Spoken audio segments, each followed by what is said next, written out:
Black supremacy. Black supremacy.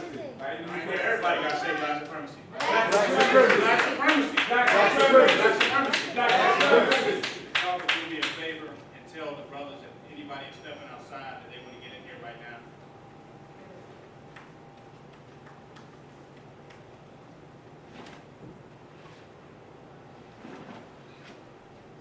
They came here for nation building. We're about the nation build right now.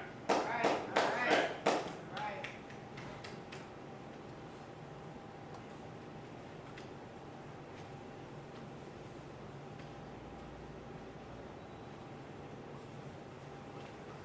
You didn't have a seat. Y'all gonna hear this, brothers. Y'all gonna hear me.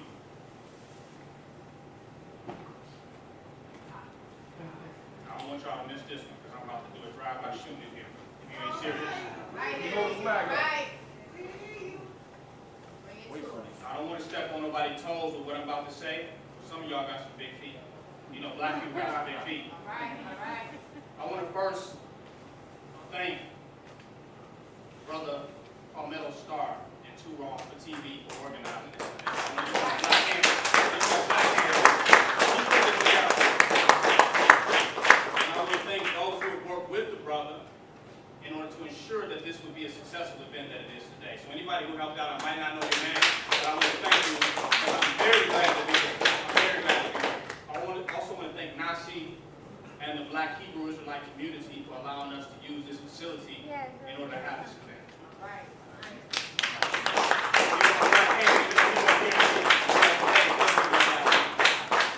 I want to thank the performers, and I want to thank the speakers before me. The sister dropped some fire. I hope that resonated with everybody's soul. I want to thank the yoga and the healing performance.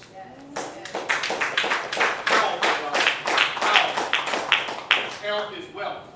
That's clear. The brother, you can tell that he's more flexible and limber than most of us that are younger than him. In a way, it's remarkable and amazing, but in another way, it's a goddamn shame. We need to step our game up, man. There's no way that this brother should be outdoing us with his flexibility. We want to make it to live as long as he has. Let's get that brother another black hand. I want to thank the elder and ask him permission for my dissertation tonight because he's been in this for 50 years. So I want to get his permission to speak. And I also want to let him know that his 50 years is not in vain. We will not be in vain. This, he will make you proud of the investment of your time and your energy in the black and Haitian black community, for sure. So I want to thank you for that 50 years that you put in, and thank you for your permission to speak tonight. It's always a pleasure to have the elders among us, to have the spirit of what we're doing. I want to come to you in the spirit of Malcolm X, because that's what this is. It's a Malcolm X Day celebration. So I call on the spirit of Malcolm X. I don't know why we didn't do a libation. We should have had a libation today for the ancestors. But maybe it won't be too late. We can have a belated libation. But I want to call on the spirit of Malcolm X, Brother Omar Wally, Brother El Malik Shabazz. I want to call on his spirit. And I also want to call on the spirit of the Honorable Khalid Abdul Muhammad, which is one who came after him, that was a bold and black man that brought even more fire and continued the work of Malcolm X. So I call on their spirit tonight with the dissertation that I'm going to give you tonight. I want to break some myths tonight, and I really want to touch on some very serious things. For one, the significance of the individual is very important. The significance of each person. We sometimes want a full room. We came to this event and we wanted it to be packed all the way out. We had a very nice turnout today, but we wanted people all around the building. We wanted it to go from here all the way down to Cecilia's restaurant, the line for people to get in here. We wanted not a seat to be left empty. But let me talk about the significance of the individual, because if we look at the line of Malcolm X, we see the profound impact that one person can have. Yes. And a lot of times we talk about revolution, we talk about unity, we talk about the collective, we talk about coming together, but we never put emphasis on the profound impact that an individual can have. Each one of us is an individual that can have the profound impact that Malcolm X could have. But a lot of times we are always waiting on unity. We're waiting on other people. We're waiting on somebody else. We're waiting on the crowd. We want to get lost in the masses of asses. We don't want to stand up and be challenged as an individual to have a profound impact on society and our community. Our impact is important. We want to put it on the youth. We want to tell the youth are going to save us. It's the youth generation. I hear them all the time, passing the ball. You still alive. But passing it on to the youth. And the youth are going to be examples of what you do. And if you sat around and did nothing with your life, let me tell you what's coming after that. Let me tell you. Nothing from nothing leaves nothing. The youth are not going to save us. Only we can save us. So we can't just pass it on to the youth. We have to stand up and do something. When you look in other countries and you see revolutionaries fighting, they're fighting of all ages. You got senior citizens strapping bombs to themselves in Iraq. Am I right? Yes. In Syria. You got senior citizens and older people stepping out. But today we get old too quick. We give up too damn quick. And we pass it on to the youth and expect them to do something, not realizing the profound impact of every single individual. So that individual has to look in the mirror and challenge themselves and say, is this going to be the day? Is this going to be the moment where I stand up to make a profound impact? The individual has to do that. You can't keep using the excuse of lack of knowledge, of lack of information, of lack of support, of lack of resources, of lack of finances. You can't use that excuse, because Nat Turner didn't use that excuse. Harriet Tubman did not use that excuse. So how long are you going to keep using that excuse? We can't wait on our politicians and political change. It's not coming. It's going to come from the profound impact of the individual to step up and say, this is the day that I'm going to step up and make a change. This is the day I'm going to step up and represent something. And that can come from any age parameter, any age group, any gender. It can come from any individual that have enough compassion and heart for the people to stand up for what is right and what is just for the freedom and liberation of black people. And that's what you are challenged to do. That's what each individual is challenged to do. So we have to realize the profound impact that we can have as an individual. We can't keep hiding behind slogans. We got the red, black, and green flag. The red, black, and green flag is not going to save you. A flag must be held. The principles of a flag must be stood for by somebody. And if nobody ain't standing for it, I don't care how many people are waving the flag, it's irrelevant, it's insignificant. Some people are waving their flag, but their land has been taken over. They don't have an army, they don't want to stand for nothing. They have bowed down and acquiesced and submitted to imperialism and white supremacy, but they're still waving the flag. The flag don't mean nothing. You rocking the colors and having the logos and the symbols and DVD collections and books and all that don't mean a damn thing if you ain't gonna stand for nothing. That's the reality. At some point, you must stand for something, and you can't look for somebody else and look to the next person and see how deep I sound to the person standing next to me, and how much impact or more knowledge or jewels I can drop from the person that's standing next to me. It's irrelevant. Look in the mirror, look up tomorrow and see, can you confront the person that either want to have a profound impact over society or not. You have to confront that person yourself. We have to get beyond our egocentricness and trying to look good and our sensationalism among others and be willing to stand up for something and sacrifice and have devotion and give our lives if necessary for what we stand for. And every moment is an opportunity for that for you. Every moment. I'm going to simplify this thing for you. A lot of you want to know what books to read, what information to get into. You just simply need black love. That's the one ingredient that you need. That's the only damn ingredient that you need. You gotta have black love. Because if you love your people enough, you won't look for an excuse not to stand up for the injustices that's happening to them today. That's right. Love will make you do something. A book will make you sound deep. A diet will fill your stomach, but only love will make you stand up for your people. So the number one ingredient that you have must be black love. It must be a dying black love, an undying black love. It must be an unconditional black love. That you believe that your people deserve human rights, respect, and dignity and rulership in this day and time, no matter what. No matter how much education they have, no matter what religious background they have, whether they're Hebrew or Muslim or study comedic science, it don't matter. But just the fact that they're black, they deserve your respect and justice in the society and you're willing to stand up for them. That's the bottom line. That's the bottom line. And we need to resurrect a black movement that's based on blackness and being black in and of itself. Period.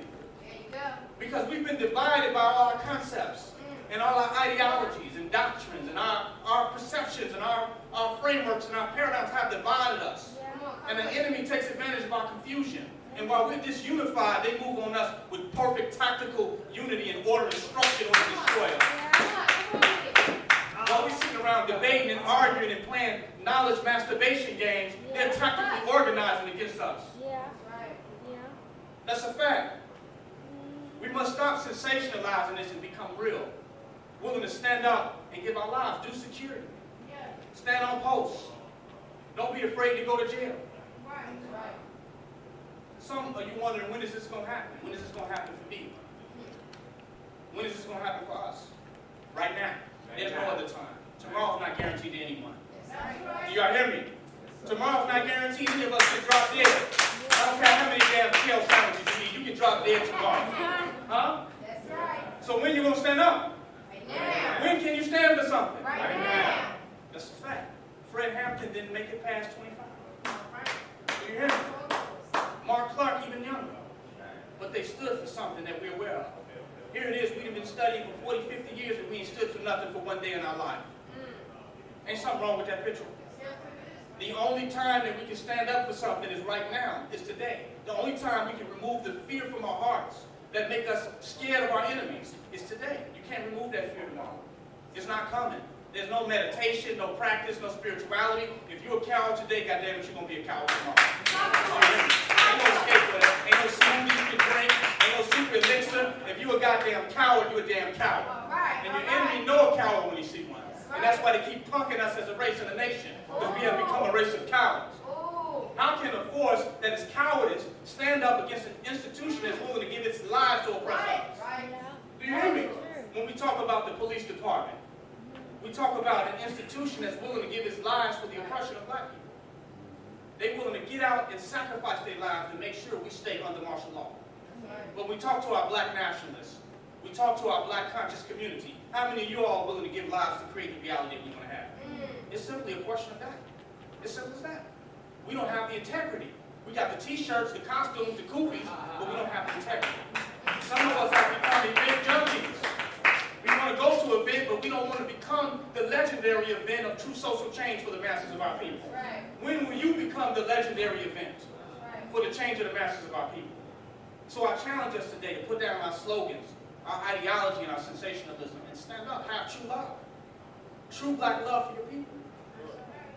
One thing that all of our leaders had, no matter how different their ideologies were, whatever their religion was, one thing that we know the leaders that are worthy of speaking their name had in common was black love and black compassion for the masses of the people. We gotta have that.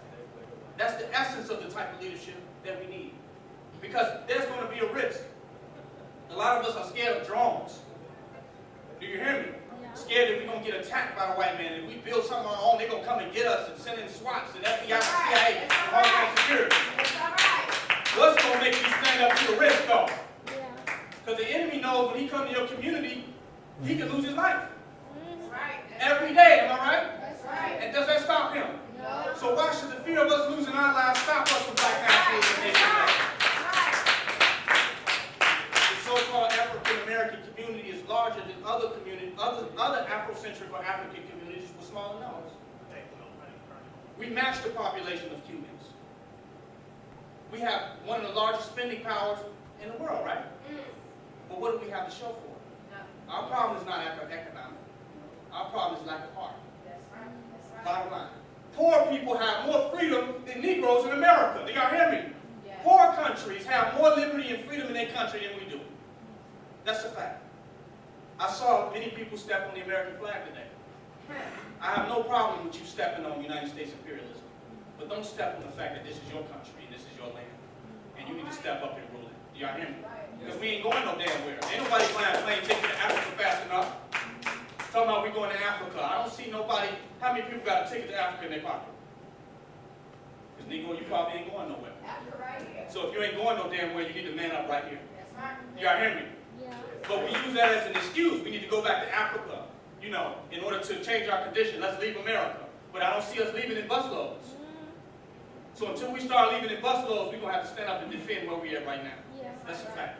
So I'm glad the brother took the red, black, and green flag and fly it over the American flag. Because you know what that means? That means we're conquering American imperialism right here. We're conquering it. We're stepping on white supremacy in our community. There's no excuse of where we are heavily populated that our communities should be run by foreigners. As intelligent as we say we are, as learned as we say we are, as much skills as we have, why are the enemy controlling our community? You can talk to me about gardening, you can talk to me about buying land, you can talk to me about spirituality, metaphysics, but if you can't talk about controlling your own community, you're not talking about anything. Because anything that you do, he's going to take it from you unless you get control. Am I right? That's why he's destroyed every community that we have. They say, why are you talking about this, all this militancy that you're talking about, that we need to be militant? Because every other way has been destroyed. Every other method that we have tried. We got our own land, our own communities. How many of our communities have been destroyed and taken down? Dr. Malachi York, Yahweh and Yahweh. How many communities have been destroyed? You cannot have a community until you have black militants. You cannot. Because what is going to defend that community? What does that community stand on? We get so off into these other ideas that we get off of security. And that's when the enemy runs in, right there. We get so damn metaphysical, so spiritual, so healthy, that now we go from doing push-ups in the yoga center to doing push-ups in prison. Huh? And we fill up what? The prison population, the prison industrial complex, which is a new form of black slavery. Because we didn't have the type of militancy to protect and defend our own community, defend the youth in our community. A lot of people talk about us fighting the white man and fighting the devil. But certain militancy will back their ass off before the fight. Don't nobody want to get their ass whooped. So certain types of militancy will prevent the type of stuff that we saw in Baltimore. When the people have to come to the point of insurrection, that means they had no militant strongholds in their community. So they had to go into hysteria to try to restore justice for themselves within their community. But if they already had a certain level of militancy, the devil would already lose place. Our objective since we're here is to take over the West here. We must make a strong statement in the West End today. I'm not talking about next year and after we organize 4 or 5 more rallies. This is a challenge for each and every individual to have the fire and the energy of the ancestors upon their shoulders in this moment in time. That we take over the West End today. And that the West End feel our desire to control and rule our own destiny as a people. Certain people are getting shot down and killed in the streets. Are you? Because they're not doing this. They're not standing up to show a spirit before something happened. What we're doing today is not reactionary. What we're doing today is proactive. Nobody got killed in the West End, but I bet if they see how we move today in it, nobody will. Do y'all hear me? When they see the fire that we're putting over here, I bet you they know we don't kill no youth in the West End. They're going to tear this goddamn city up. Because we prepared to tear it up before it happened. Do you hear me? Don't wait till you get killed.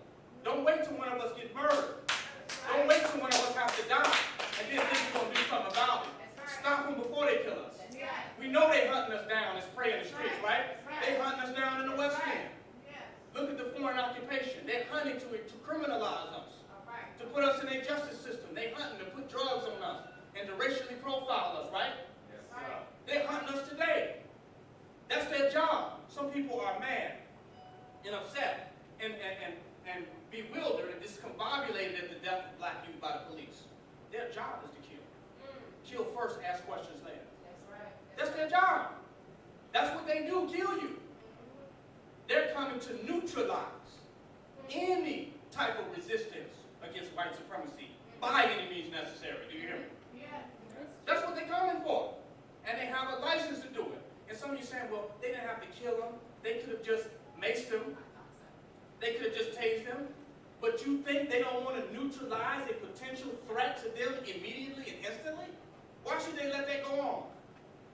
It sounds logical to you to just tase them and get it under control, right? But they know that this person is going to be a continuous resistance to them. Ongoingly. So their object is to neutralize that resistance now. That's how they operate.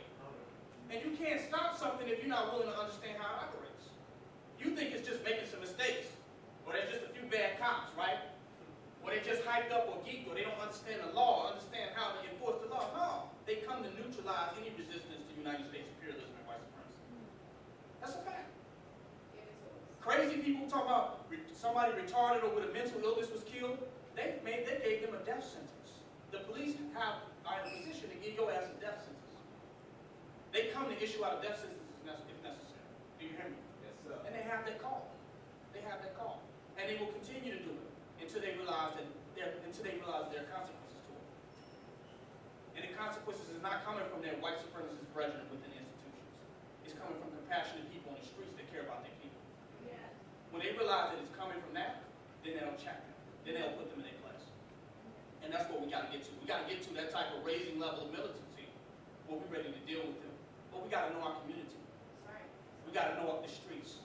We got to know the alleys. We got to know the abandoned buildings. We got to know the crevices. That's right. And we got to be willing That's to right. stand up as a military. We got to really become militant. And some people say, well, you're going to become militant and they're going to kill you. Look what they did to Black Panthers. Look what they did to Move. They're going to kill you anyway. That's right. That's right. They didn't kill Trayvon Martin because he was militant. They didn't kill Eric Garner because he was militant. They didn't kill Mike Brown because he was militant. They didn't kill Freddie Gray because he was militant. They didn't kill Walter Scott because he was militant. They killed him because he was black and because he wasn't militant. Because if he was militant, he'd have killed them first. Do y'all hear me? Take your time. He'd have killed them first. So don't be afraid to be a militant. That's right. That's right. Because they coming for you anyway. And either That's you're going to lay down or you're going to lay them down. What? That's a reality. That's a reality. So we must have a rising militancy. And I think that this event is to represent the militancy that Malcolm X had. Malcolm X was very militant. He said by any means necessary, but a lot of times we don't know what that means. Right. We don't know what any means necessary means. Because we got too many political prisoners in jail to understand what any means necessary is. We got a whole conscious community of revolutionaries and radicals, but we got nobody going for these political prisoners. Freedom by any means necessary doesn't always mean calling your lawyer. That's right. That's right. Because sometimes you don't have time to call your lawyer. Do y'all hear me? Freedom by any means necessary don't mean standing in front of a judge and filing motions and going to the Supreme Court and getting a second chance. Freedom by any means necessary means just that. Freedom by any means necessary. We're only choosing certain options. If you bag a squirrel into a corner, is he only going to choose one option? What life form in the universe can be backed in the corner and only choose a certain set of options for freedom? Only the black man in America. A gorilla will find more options for freedom than the black man in America. Somebody coming to kill you and murder you and exercise power over your race, and all you can say is, I have rights. Come on now. Come on. Does a gorilla say, I have rights? He swings his ass up out that situation. That's right. That's right. I saw a situation the other day on YouTube. And it was a young girl that was 13 or 14 years old. And the police came to arrest her. They stopped them damn police. They all moved against the police. That's right. That's And right. stopped them. That's And the right. police got in their car and drove the fuck off. That's right. We don't believe what we can do. We talk about we being gods and goddesses. Right. And the ancient people of civilizations and having higher consciousness and trying to get knowledge of self. But what does knowledge of self mean if it's not empowerment? We want to be able to do believable and unimaginable things. But where does it start? It's not practical. We have to become practical. When you become great in the knowledge of who you are, then you should be able to exercise that in the world. There's no reason many of us should be becoming more and more conscious and more empowerment and more knowledgeable, but that's not being practically shown in our ability to change our immediate circumstances. All of our knowledge of self have shown is us to be better consumers. Am I right? Right. We can consume more products. We can get more dajikis, more incense, more oils, more shea butter, more books. But when does that power become a power that can be seen in our ability to immediately affect the negative condition that we're in? Our knowledge means that we're deeper than each other, but it doesn't give us the courage or the empowerment or the self-esteem to go out in the streets and to mobilize our people. Do you hear me? And put the spirit in them to change the condition that we live in the world today. Many are not going to believe the power that we have. Many of them are not going to believe it.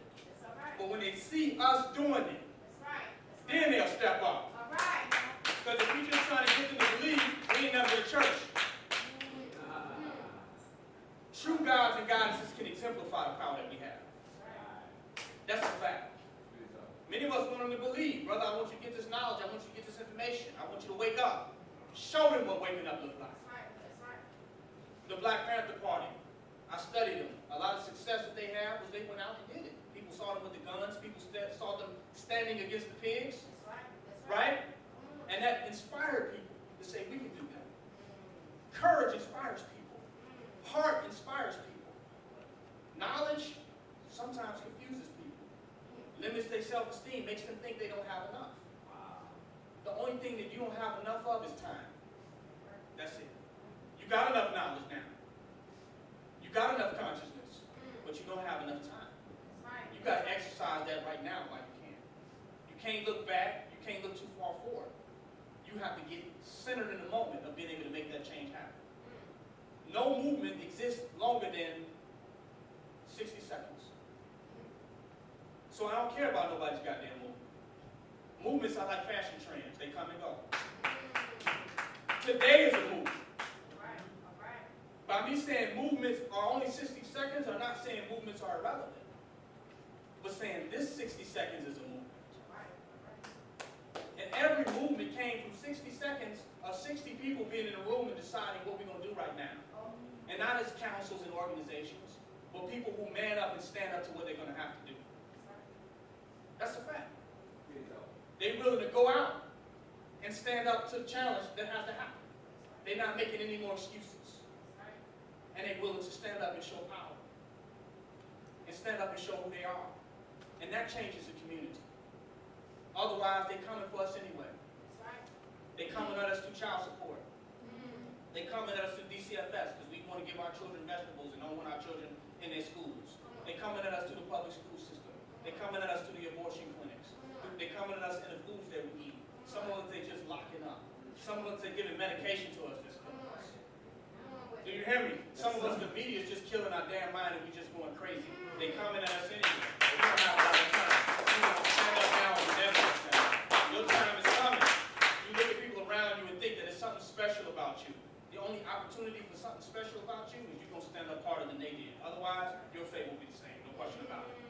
Clearly, your fate will be the same as them. We think we live in a world where it's kind of objective to us because the media has desensitized us. We watch the news like it's just TV. We watch our news feed on Facebook like it's just television. Like it's not really happening to us. When is your day coming? When is it going to hit home? When is it going to be your cousin, nephew, sister, uncle? Come on, talk about When is it going to be you? So we desensitized. So we have seen so much of it, so we don't even believe it's reality. We think we're watching a Hollywood movie. But every time a police car passes you, you're having a rendezvous with your destiny. Do you hear me? Every time they pass you, you're within a statistical probability of your destruction and your demise. This is a reality. We talk about black on black violence and black on black crime. And I don't want to be too long, but I want to be strong. We talk about black on black violence and black on black crime. That's because we won't get into the streets and shift their paradigm. We won't come together as men and stand up to them and show them what being a man is. And show them what principles to stand for. Because we're so busy with our capitalism and our consumerism. What? You know why they're so strong in the Saudi company and Iraqi countries? Because they go out as men and mobilize and put all the other men on what they're supposed to be about and what's supposed to be going on. But here in America, we focus on our 9-to-5 jobs. We focus on getting money. We focus on capitalism. We focus on consumerism. So we can't go and have a presence in our community. We have a fatherless community. Not because we don't have fathers, because each man don't realize that it's their responsibility to be the fatherhood of the nation. Do you hear me? Because they're being the child of capitalism. We're the breast children of capitalism, and we don't want to get off the breast of the white man. We're going to suck it on our way out. Do you hear me? So you can't be a man when you're constantly breastfeeding off another. You can't. So by the time we get off from work, everything's already went down. Old ladies robbed, houses stolen, houses broken into, youth shot in the streets, more ignorance. Because we ain't been there, we ain't been present. And everything we get from them, they take it from us. You buy a house, foreclosure. Miss a rent payment, eviction. All your stuff in storage, gone. Stuff threw away. How many times you done had your stuff over and over again? And you didn't have to lose it? What's the value of the stuff? So you mean to tell me you've been working and living for all this stuff that has been distracting you from your responsibility of being a man of principle and integrity within your own community? Your stuff that you are losing is going to distract you? Because every time black people start to do something in the community and start to get to success, the white man changed the rules. Am I right? Every time you start doing something, he changed the law. He changed the code. He changed the zoning. Just when you think you got it, we finally got our community, gentrification kicks in. So we are running a rat race for him instead of taking that time and energy and putting it into developing and building our own community. The issue of black on black crime with the youth in our neighborhood is a need for more presence of black men within our community that stands. We can't keep being cowards. We can't keep being deep cowards that only want to be among those that have the same rhetoric that we have. We can't just want to be with a think tank with those who have the same ideology we have. We have to be willing to go among those that we need to make a point to through our example that we live. And more of that need to be done. Way more of that need to be done. We need to start mobilizing in our community. And not just for the issue of dealing with police brutality, but showing our community we stand for something. Because when the entirety of our community begins to stand for something, there will be no more police brutality. Even the Black Panthers can't save a community that doesn't stand for nothing. Am I right? No army can stand for a community that don't stand for nothing. Matter of fact, if that community don't stand for nothing, they'll run your ass up out of there too. So we need to put the example of standing for something in our very own community and exemplify that. And that itself will lead to change in our community. Because it'll be like the 100 monkey syndrome. They'll all pick up that solidarity and begin to act that solidarity out.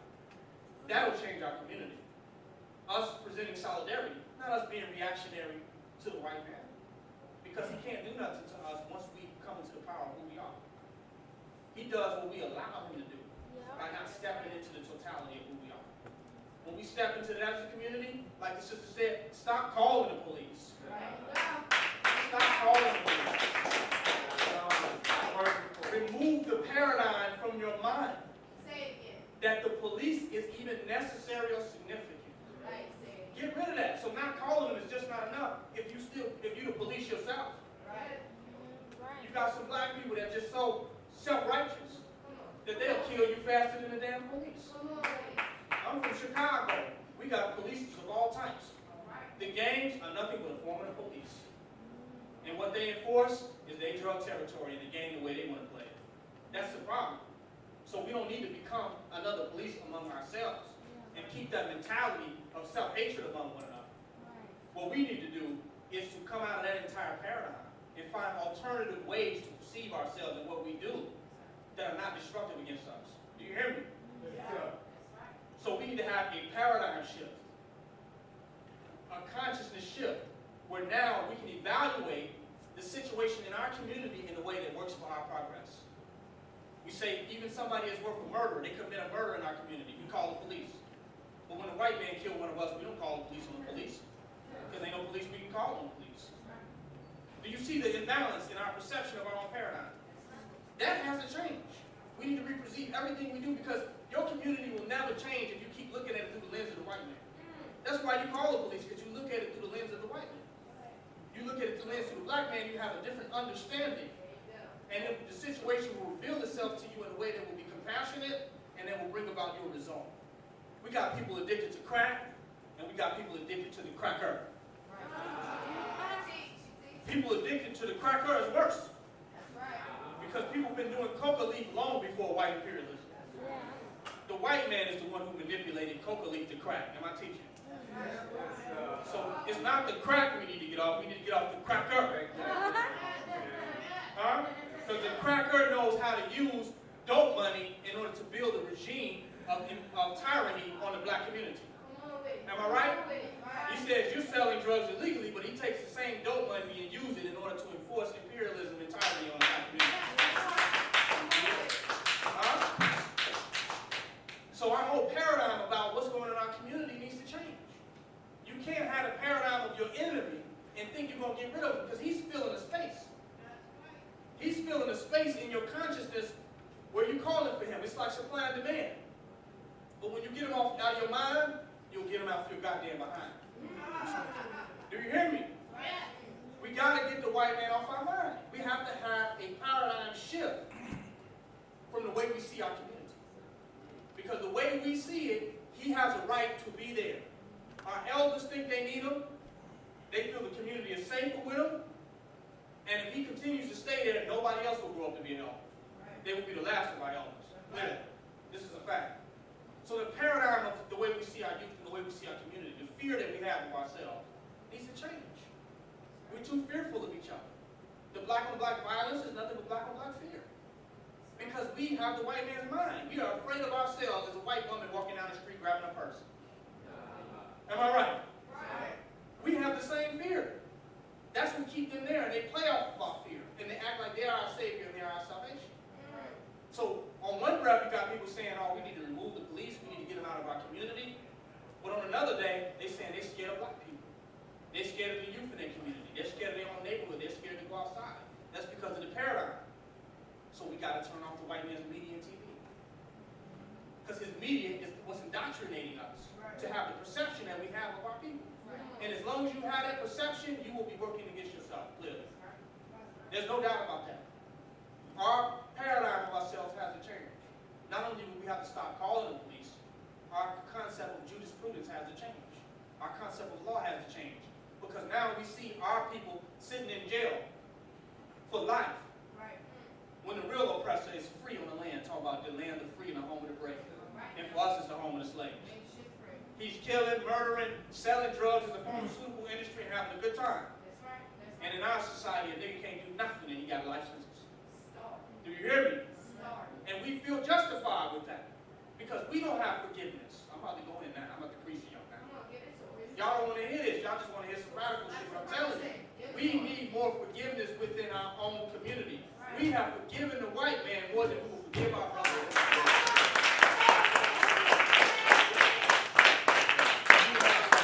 We will forgive whitey who put us through 400 years of slavery and have us in the condition of the stuff that we're doing to each other today. He is the cause of it.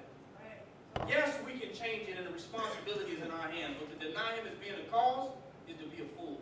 Because you can't solve a situation until you diagnose the cause. That's a fact.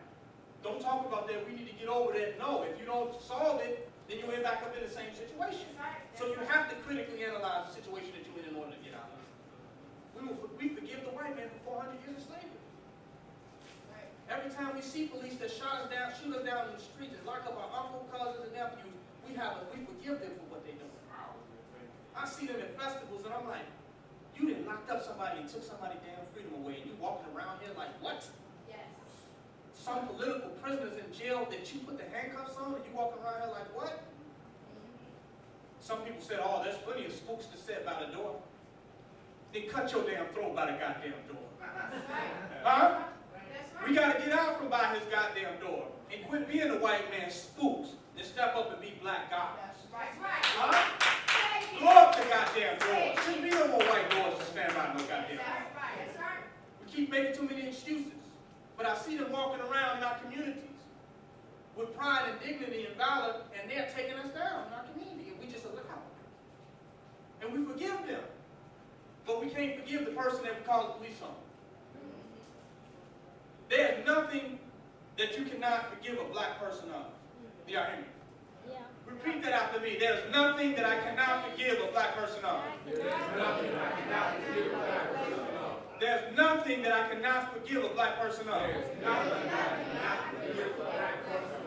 Police make mistakes, kill black people in the streets, and you know why they get off? Because the police department forgives them. They have stronger integrity than we have.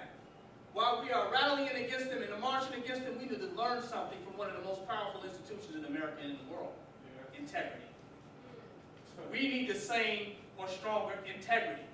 Do y'all hear me? Yeah. They will not take each other down for nothing. I'm hearing stories about police officers charged with rape and charged with molestation and assault, and they're working right back in the damn force. There's nothing that they cannot do that will break the integrity of their institution. And until we can build an institution that's strong and powerful, we'll continue to be victims of white supremacy. Do you hear me? We got to stop playing the victim role and start studying the strategies and tools of the victims. And then we will have victory. And that's what black supremacy is about before I end this long discourse. Black supremacy is about us understanding how we're going to be the victims, the science of victory. Coming into the supremacy of who we are. For some people, the word supremacy bothers them. Yeah. I have weak Negroes talking to me, talking about, why are you talking about supremacy? Isn't that racism? I said, well, go tell the white man Supreme Court that that's racism. Because you don't have a problem with him using it. Huh? How many justices sit on the Supreme Court and how many of them are black? Yeah. The majority of them are white. That's white supremacy. Yeah. So tell them you have a problem with them being supreme. Yeah. Don't tell your black liberator that you have a problem with being supreme. Yeah. That's what black supremacy is about. It's about us stepping up into who we are. We acknowledge what we went through. We acknowledge the oppression. But when do we begin to transform ourselves into gaining the type of success that we want? When do we stop complaining and start coming plain? When do we stop that and come into the power of who we are? When do we say we're not going to spend no money with the white man? When do we say we're not going to pay his rent no more? When do we do it? The black supremacists are doing it. We're doing it today. We got a community that we're setting up as Blacktown. We're taking over forests and beginning to set up our own encampments. We're taking back the land. We're doing it. But we're not leaving our people out because there is no utopia without total and absolute black liberation. That's why I've come down here in the West End. I live off the grid. I don't deal with what this white man has got going on here. I've learned how to live off the grid. But I come down here because I love the people. And it's for the people. But we need to get into black supremacy. Don't be scared to be supreme. Because until you can have an idea of supremacy, then you will continue to let the guilt concept of white supremacy continue to imprison you. You are imprisoned by the guilt consciousness of white supremacy. We talk about white guilt, but we never talk about black guilt. Black guilt is more predominant than white guilt. That's why we allow ourselves to be policed. That's why we allow our brothers and sisters and uncles to spend their life in prison and we don't think nothing about it but to send them a ladder, a kite. Because we have a deep sense of black guilt. The nigga is guilty when he get out of the womb. And the darker you are, the more charges you got. Black guilt has to be destroyed. And black supremacy destroys black guilt. How many Jews did Hitler have to kill to try to create a strong Germany? How many Germans do you feel was guilty about it? Do you hear me? Why are you guilty about what you're going to have to do for your empowerment and your liberation? We always got to make excuses to white people. Oh, we not really racist. We not really this. We whatever, but any means necessary. And if you got to be a racist to liberate our people, I'm a goddamn racist and I hate the damn devil. By any goddamn means necessary. So if I got to be a racist, then damn it, I'm a racist. But then we get guilty. I love all people, and I don't want to be like the enemy was. But you envy what the enemy has when you go to Walmart and Target and you go to Spiegel and Macy's. Say, I don't want to be like the enemy is. But when I talk about black supremacy, you say, I don't want to be like the enemy is. When I talk about capitalism, you say, I don't want to be like the enemy is. How convenient. That's a contradiction. If you're going to give up the enemy, then give up trying to be like him. Give up his cars, his Lexuses, his clothes, his suit and ties, his school. Give up all this goddamn shit. Don't just say when I say about black supremacy, we don't want to be like the white man. Too late. You're already like the white man. Look at yourself. You're not speaking your language, your culture, nothing like that. And you lust after the world of the white man. That's a fact. So when I mention black supremacy, you should say, well, let me get the best of what the goddamn white man had, which is the supremacy in America. Am I teaching? Yeah. You're not talking about governing your own people. See, supremacy guarantees that you can do it. Everything else is begging. When you become supreme, you have no other excuse than what you can implement in the world. Everything else is begging. The Supreme Court is in a position to say, this is the final ruling, am I right? Yeah. Well, what does black supremacists have a ruling to say? Until you become supreme, you are not worthy to bring into the world what you're saying. There's other ideologies and doctrines and ideas that are greater than what you have. You accept that. When we say black supremacy, there's no race, no man, no ideology, or nothing on this planet higher than us. And that's the only reason you cannot rule us. If we are supreme, how can you rule us? Yeah. When you say, I don't want you to rule me, I don't want you over me, I don't want you to tell me what to do no more, by default, I am saying that I am supreme. Is that a fact? The police pull you over, you know a lot of youth today, when they get in confrontation with the police, they say, I don't want to do nothing you say, leave me alone, I don't want to be bothered with what you have, fuck you. One cop I saw, one brother I saw on YouTube the other day, on World Star Hip Hop, the cop pulled him over, started to ask him questions and investigate him. He just drove off with the door open and drove the goddamn cop. When you say you don't want to bow down to the white man, you saying he's supreme. Because who should you bow down to then? That's right. Come on now. Nobody? Then you supreme. But they gave you a religion to tell you to bow down and turn the other cheek and be submissive. Every religion teaches you to submit. Right. Assalamu alaikum means peace, submission. Christianity means peace, submission. Buddhism means peace, submission. Every damn religion has taught you to bow down to the goddamn white man. Come on now. Only till you step up and be black and supreme, when you can put this devil in his goddamn place. That's the reality. So don't be afraid of supremacy. We've been evolving of that. We've said black power for a long time. We've been evolving towards supremacy. How can somebody who teach you, you were the original people, you were the gods of the earth, you built the pyramids, how can they say you did all this, you got the highest DNA, the highest melanin, right? You're the original man of the planet Earth, the oldest bones are yours, the oldest anthropology are yours, and have a problem when I say black supremacy. They've been teaching it long enough, all the time. They're just not unapologetic. They don't have the balls and the kahunas in order to just come out and say, God damn it, black supremacy. I'm making a long story short. You can read Chancellor Williams' Destruction of Black Civilization. That's a long-ass book. I'm going to shorten it for you. Black motherfucking supremacy. That's all it says. You might be retarded or autistic or Down syndrome. You might have 2 more days to live. So I'm going to make it quick for you. Black supremacy in this motherfucker, man. Simple. Real simple. And then yes, you can go and do the study and do the research on it. But a lot of times when a scientist does his experiment, he usually starts off with a hypothesis. That's right. So he knows where he's going by the time he gets to his theory. Am I correct? So your studying should become from the point of your hypothesis. What's your hypothesis? Hypothesize that you're black and supreme. That's right. Do you hear me? And your scientific conclusion will prove that out. So don't be afraid of black supremacy.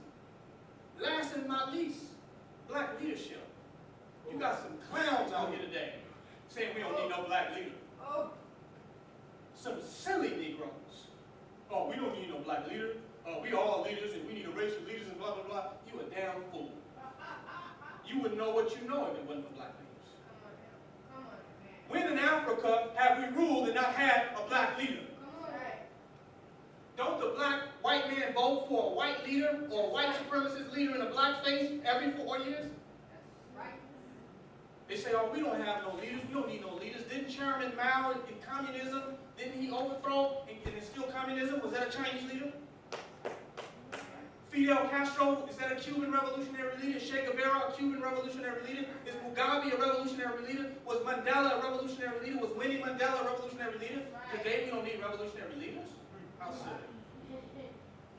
But the problem is when you get a revolutionary leader, he's not the leader you resist and you fight against his wisdom, his knowledge, and what he brings to the table. But when they raise you, everybody's knowing who the leader is. How contradictory. We don't need no leaders. We're all the leaders. But it's funny how Dr. Malachi York was the only one that went to jail. Yeah. Hey. We don't need no leaders. It's funny how Yahweh ben Yahweh was the only one to go to jail. That's right. Come on, drop that now. So how come we don't need no leaders, but a leader ended up doing the bid? That's right. Come on. How many Mumias is there in the streets right now? Not too many. Asada Shakors. Too many. That's the fact. We say we don't need no leaders. Just not the case. It's contradictory. Right. Those who are going to stand up and stand in a firm position in order to lead us to victory, we cannot go without it. Without it, it's cycle battle. Everybody just sitting at a panel, I got this information, I got this knowledge, and arguing and debating, and we go nowhere. Only a firm leader that is triumphant in his consciousness can lead us to victory against white supremacy. Just like Shaka Zulu, just like Mansa Musa, just like Toussaint Louverture. Do you hear me? Right. The Haitian Revolution, leaders. Only leaders can lead us to victory. Hannibal, we need leaders today. They want to confuse us and tell us we don't need leaders. And we just all just arguing and debating and we have no change in our society. We wouldn't have had a civil rights movement that somebody stepped up and be the leader. That's right. He had councils behind him. You know, he had people working with him. But we need a strong and firm leadership to get to where we're going. So I want to tell you today, we need black leadership today. Don't be afraid of black leadership. Because you accept white leadership every day. Yeah. You see the police in your community? Every white man is a leader in our goddamn community.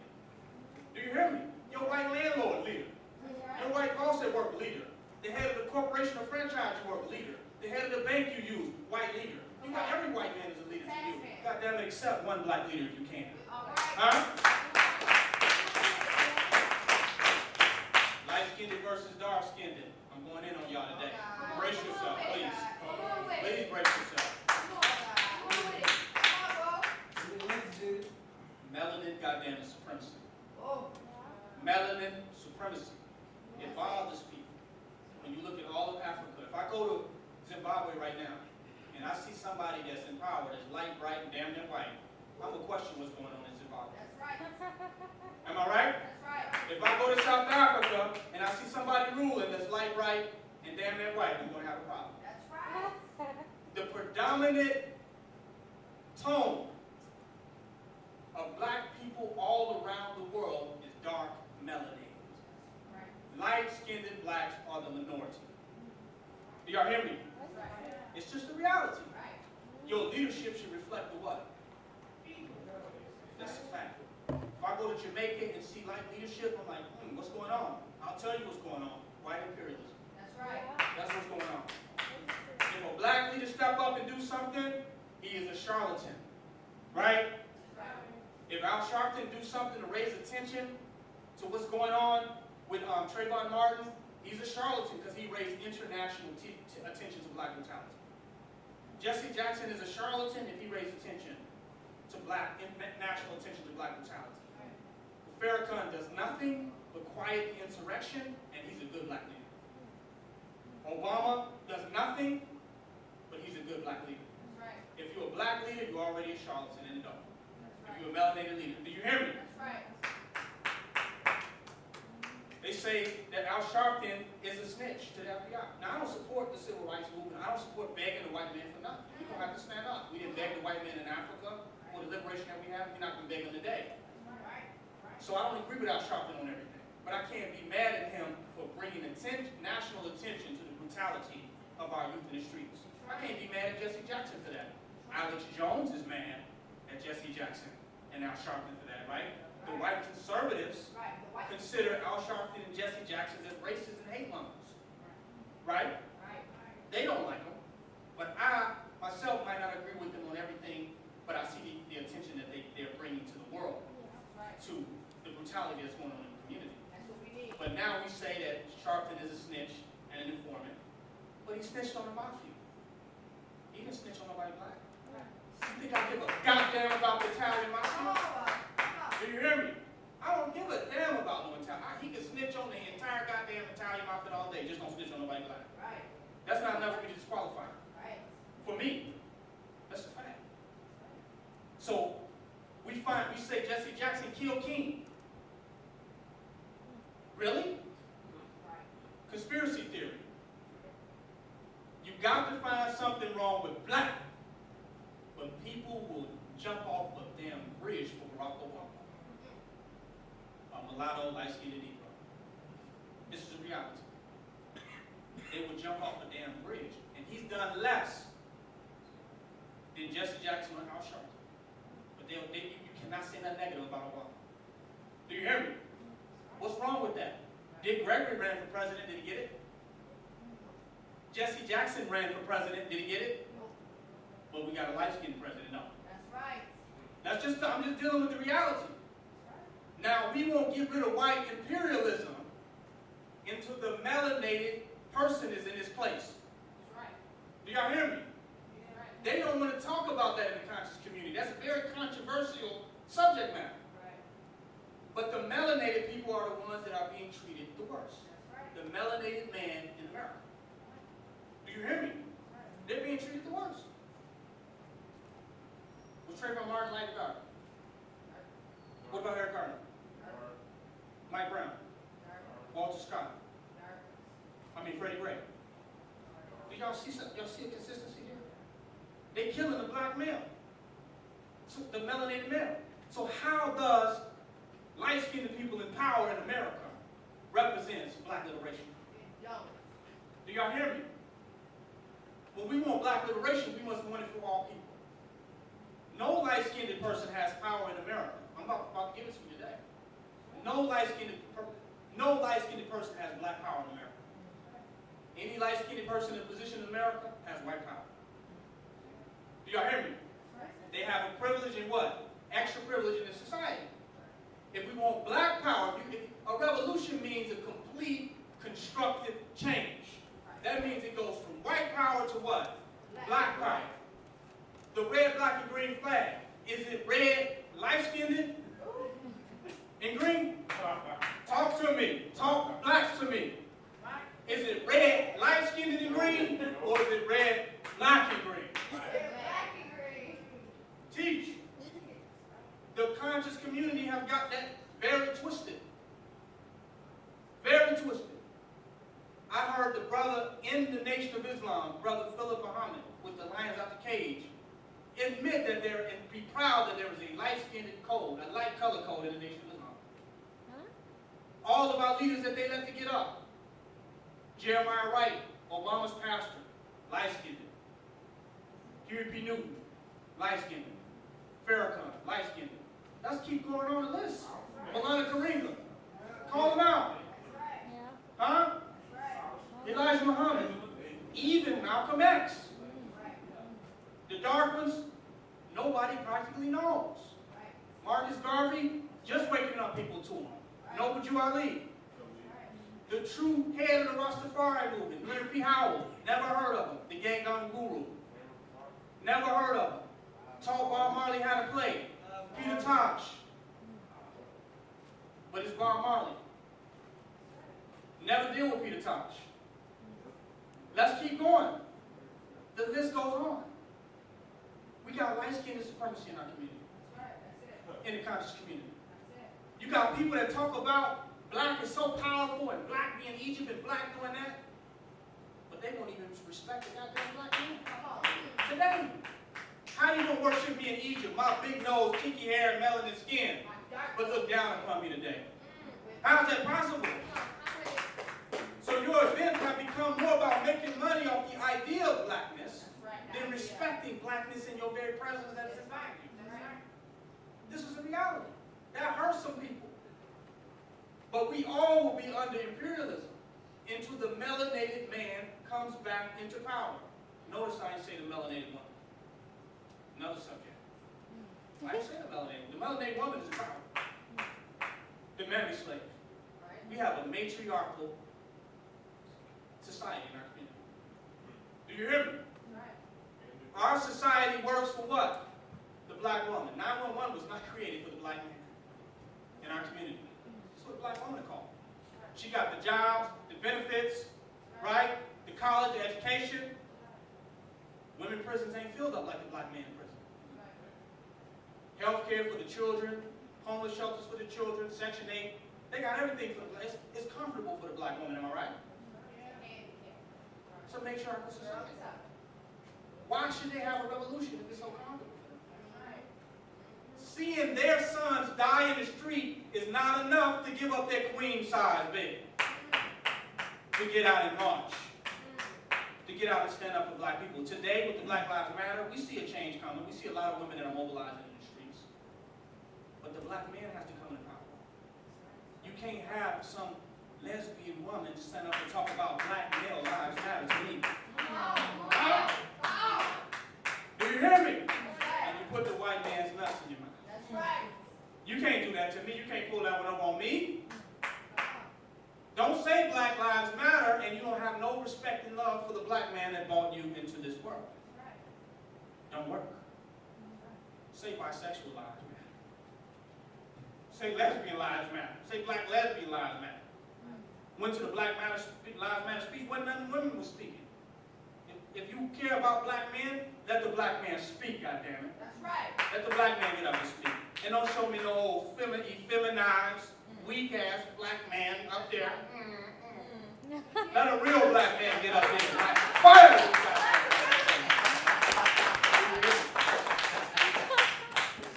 So the black man has to come into power. We have a movement in the conscious community talking about the black woman is God. And we didn't blew the black woman's head all up.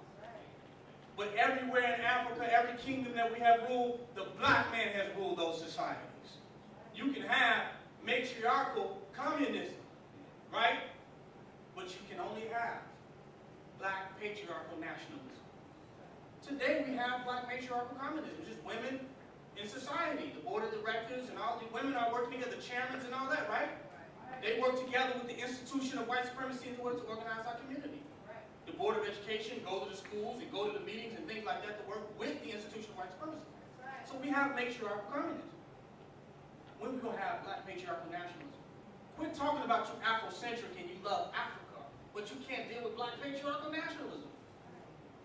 We was once kings in Africa and we was once queens. Those queens were the kings.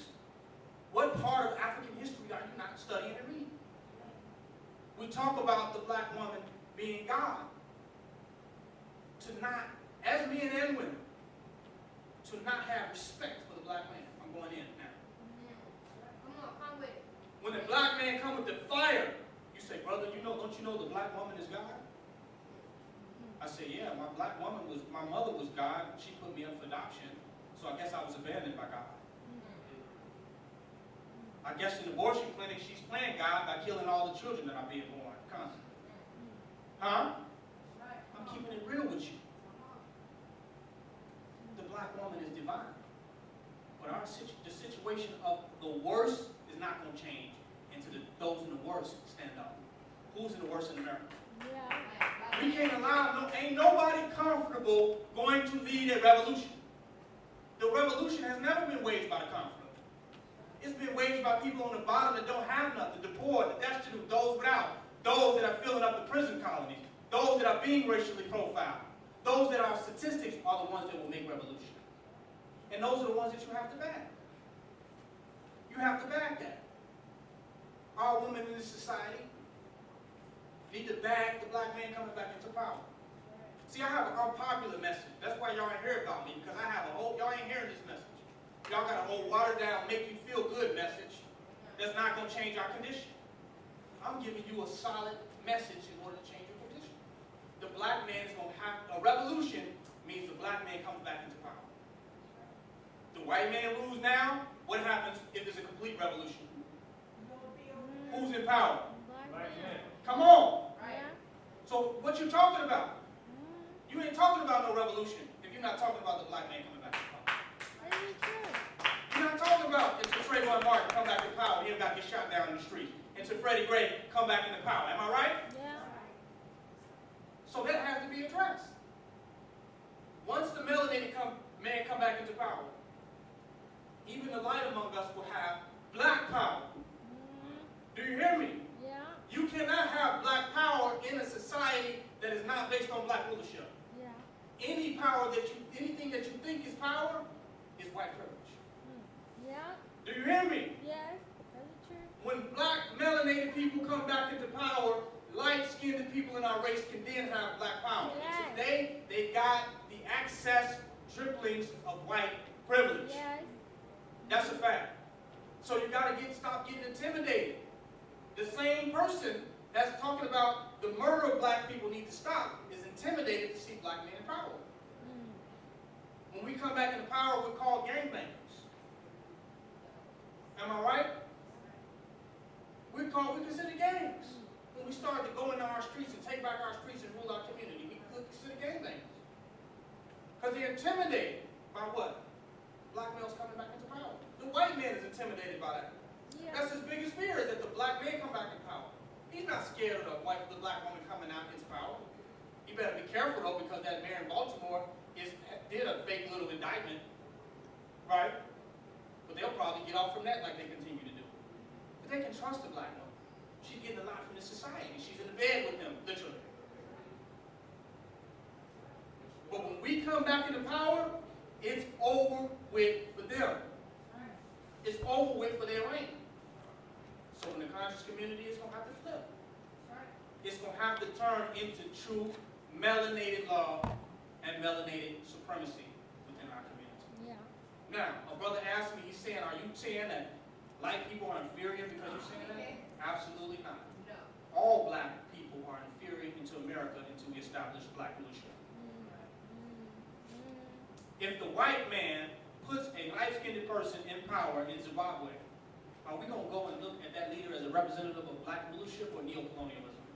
Neo-colonialism. Thank you. How many neo-colonials do we have in America? A whole bunch.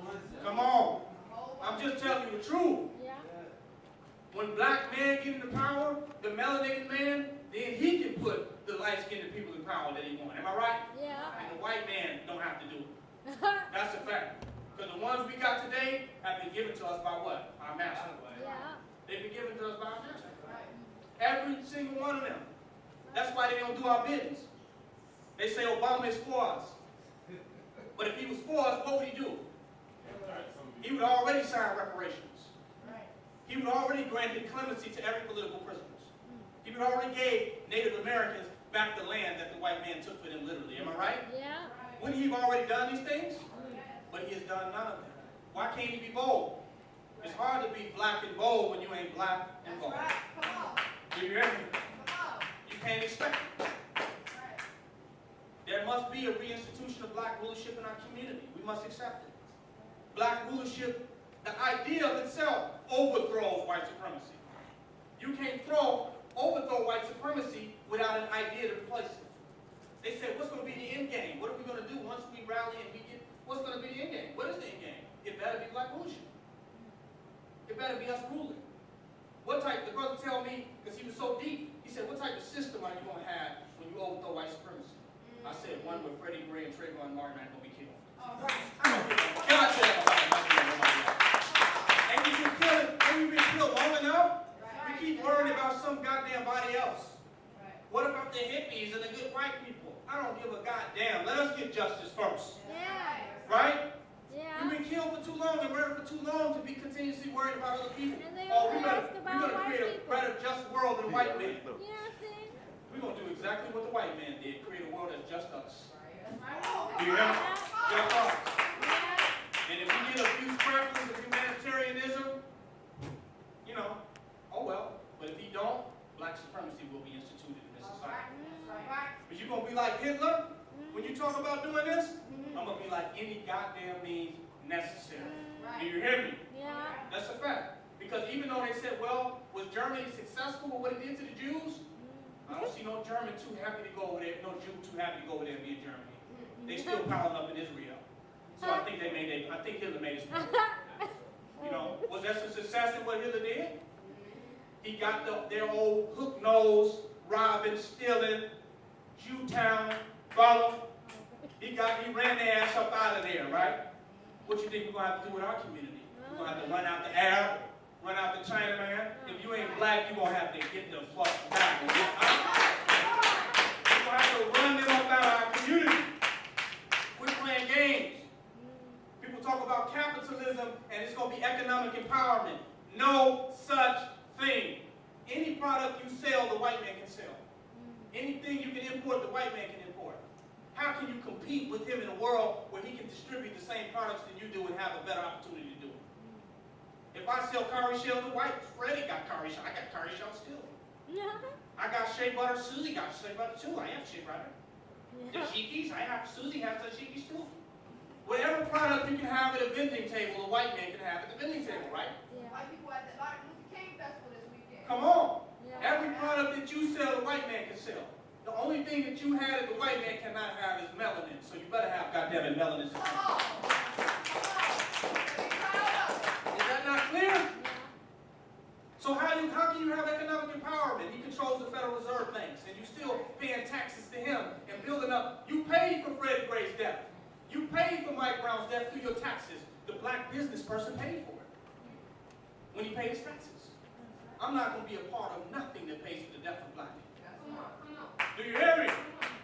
But those people that looted and robbed them stores, they didn't pay for the death of Mike Brown. They stole back what was theirs. They took back what was theirs. That's right. Come on. That's a reality. So I'm telling you today that our militancy is going to be the way that we get to where it is that we're going. We're going to have to be militant. We're being killed off. Some people saying, oh, they're going to just kill us off fast and just drop a bomb in our community. But what does it matter if they kill you off when you're experiencing a slow death in white supremacy? Because we all dying slow.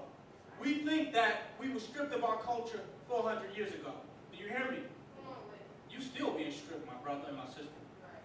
You think it stopped 400 years ago? No. Another 400 years from now, you won't even recognize yourself at all. Do you hear me? There's certain tribes of people that don't even recognize themselves in their culture anymore. They don't even know what it was. Go to some of the Native Americans and see if they recognize who they are. We, as African Americans, we have some implements or inklings of our culture left. That's why we can be Afrocentric, right? That's why we can be nationalistic. That's why we can have events like this. But don't take it for granted. Another 400 years from now, everybody will be sitting up here with perm on. Do you hear me? What's going to keep it alive? You are still being bleached out. It hasn't stopped. You think that's a thing of the past? With the new media and propaganda and advancement of technology, we think it's a benefit for us. But it's also a benefit for him to have superior techniques in order to get you under mind control. Do you hear me? I remember on TV, you watch a commercial every now and then. But now you're on YouTube, it's a commercial after commercial. It's like 50 commercials. And it's a commercial on the page that you own, along with the commercials that you got. And don't get a damn virus on your computer. Now you got commercials just popping up and pop-ups and extra windows with more programming. So now he has a more superior machine of manipulation. So you think your culture has been stripped of you 400 years ago? Your culture is still being stripped from you today. It's being taken from you right now. So you're fighting to maintain even what you got while you're worried about what you lost in the past. A lot of what we lost in the past, we're not going to get back. That's why we keep arguing who we are. Are we a Hebrew? Are we a Muslim? Are we from this tribe? Where we're from Africa? You lost it. Fight for the black you got left right now. You're melanin, nigga, that's it. Do you hear me? Yeah. That's like somebody who got their arm cut off. And they still fighting over that arm that's gone. You better use the arm you got right now. Do you hear me? We done made white publishing companies rich, looking for lost information that's locked inside of our DNA right now. We done made white publishing companies rich, and it is in our DNA. What's the original religion of the black man? His mind and his consciousness. Travel every part of Africa. What do you find? Somebody who thought he came up with a culture and an idea of God and African cosmology. Yeah. Did the mind that come up with that die? Do you still have the black mind that invented all religion and culture? So why are you so busy still looking to the past?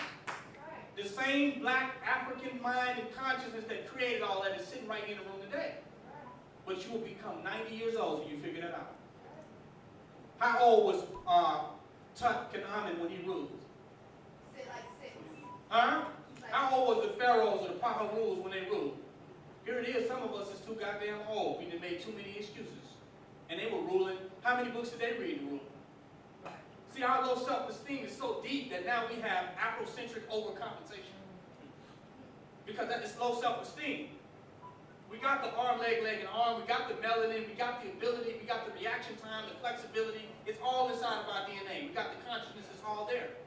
But we got so low self-esteem that we got to read every law book in the United States of America to even begin to believe we just have a right. Ain't that ridiculous? Everything that our ancestors built, the mind that they built it out of is with us today. And we didn't need no white man to build it. Do you hear me? Today, well, you got to get the white man's education and use it against, you got to go to the white man's schools and use that knowledge, right? Why none of those before us use that knowledge? Take your time now. Why do we have to go to school and go to the white man's education system? And those before us that got an education, our forefathers, our parents and grandparents, what did they do with the white man's education? White supremacy. What you think we're going to do with it? That's a fact. That's a fact. You can judge a tree by the fruit it bears. Well, now, you think you're going to get the white man's education and he's so dumb that he's not going to slip into mind control for you not to use it for your people? You think he that stupid as a world power? If you give his education, he's going to make sure he slips some in your drink. Huh? He's going to make sure he put that white chip in you to make sure that you don't use it for your people. We got electricians and carpenters and all that, people sitting in their ass on unemployment and won't use a lick of their skills in order to build a black independent community. Why? Because they've been programmed with that education that they got. The tell them that it's not for money, it has no value to it. The only value of my skill, my trade, is that I can get paid for it by the white man. Other than that, I'm going to sit on my ass and collect unemployment. I'm not going to go to an independent black community and show them how to use my skills, talents, and trades, and ability to build their own thing. You got to pay to play. Why? Because they have been programmed. So the white education, when you get the more white man's education you get, the more you're trapped within the system of the matrix. See, the white system is like crack. You just think you can do a little bit of it and you'll be fine. You know, I don't have to do too much of it, but you look up, you're being hooked, and nobody recognizes you again.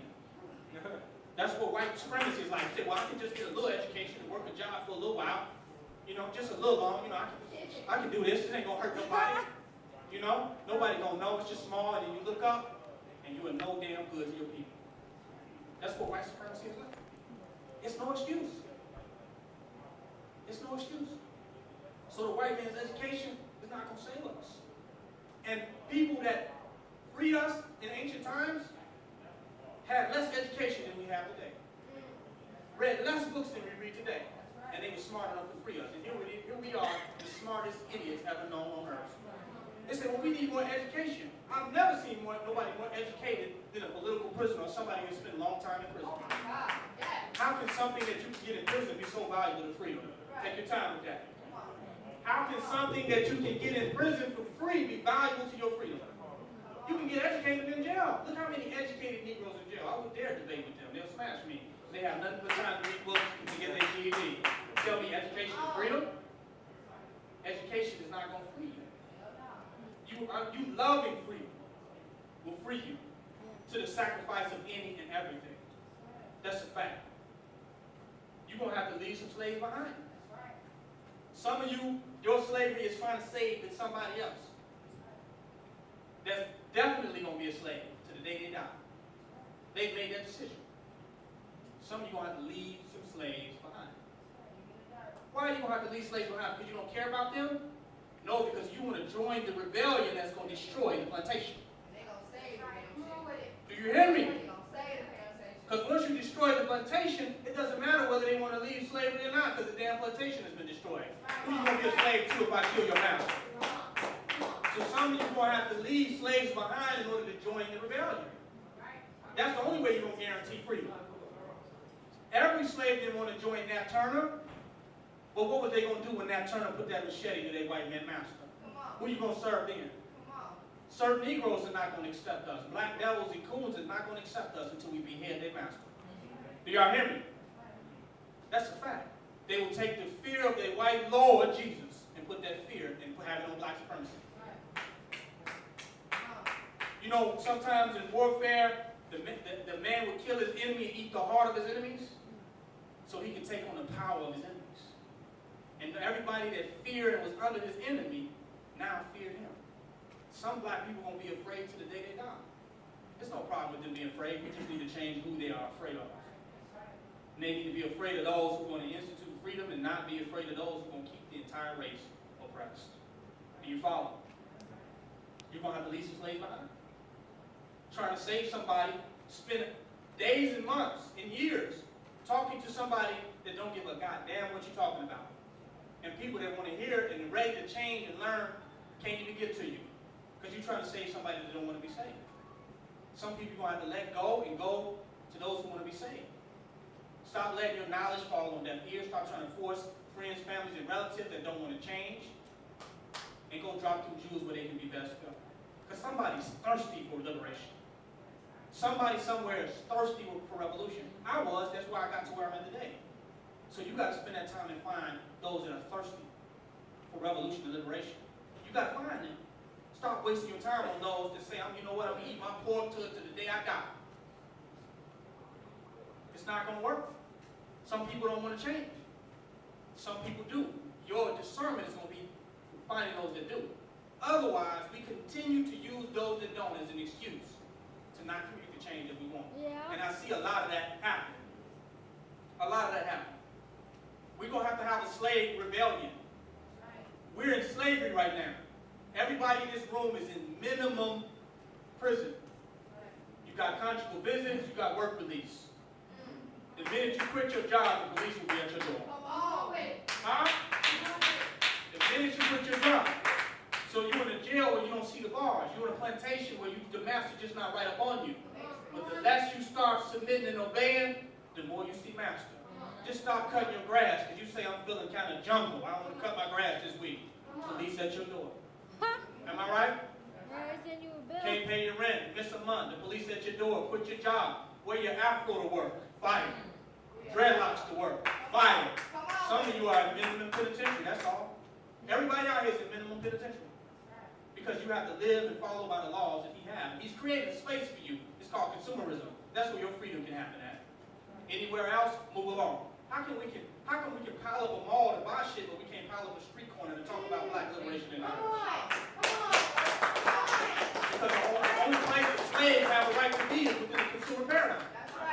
They're not intimidated by a whole bunch of black niggas in the mall. But stand out on your own block where you pay rent and see how quick you go to jail. You gotta hear what I'm saying? You in minimum penitentiary. You already are a slave. And some of you don't realize the slavery until you end up in maximum penitentiary. And those that are in jail are really in a form of maximum penitentiary relative to us. You follow? And everybody else is in super goddamn max. That's a fact. You have to be out your house from 9 to 5 if you want to eat. Am I right? You got to go out in the yard. You are under slavery right now. And we filling up the prison populations. They are coming for you. It's not a question of legality and having a good lawyer and rights. They are looking for slaves. And either you are in the business of helping liberate other black peoples and defending the future of your liberation or not. It's about the future of your liberation. For some, this sounds very ideological until they got an orange suit on for being in the wrong place at the wrong time. And being black is being in the wrong place at the wrong time. Because if you didn't come here on your own, you must be at the wrong place at the wrong damn time. If you didn't get on the boat willingly, you must have ended up at the wrong place at the wrong goddamn time. So being black in America is being at the wrong place at the wrong damn time. So you are a slave. And it's only a matter of time before you feel the pressure of the plantation closing in on you in your life. Some of us have become runaway slaves. We've mastered it. You call it living off the grid. You call it being independent. You call it survival. I just call it a runaway slave. Because you're still running. Ain't nowhere you can go until white imperialism is destroyed. Till your master's not coming looking for you. You can go out in the middle of butt-fuck nowhere and some white person will just show up out of, hey, how you guys doing? How did you find us in Africa? If we can't hide from them in butt-fuck nowhere in the middle of Africa, what are we going to hide from them in America? If he'll go in the jungles of the Sahara with lions and lizards and snakes and scorpions, where are we going to hide in America, in Atlanta and Georgia? What forest are we going to hide in? So you ain't going to be able to escape having to confront and fight imperialism. You want a garden, the white man going to tell you what type of garden you can and can't have. And it's not till it becomes successful, do it becomes illegal. He'll let you do it for a little while. When you start making money for it, he drops license and regulation for it. So what's legal today, I got to drop this on you, will be illegal tomorrow. Before I end this, and I'm bringing it to a close, I'm going to show you why there's no justice in the white man's system.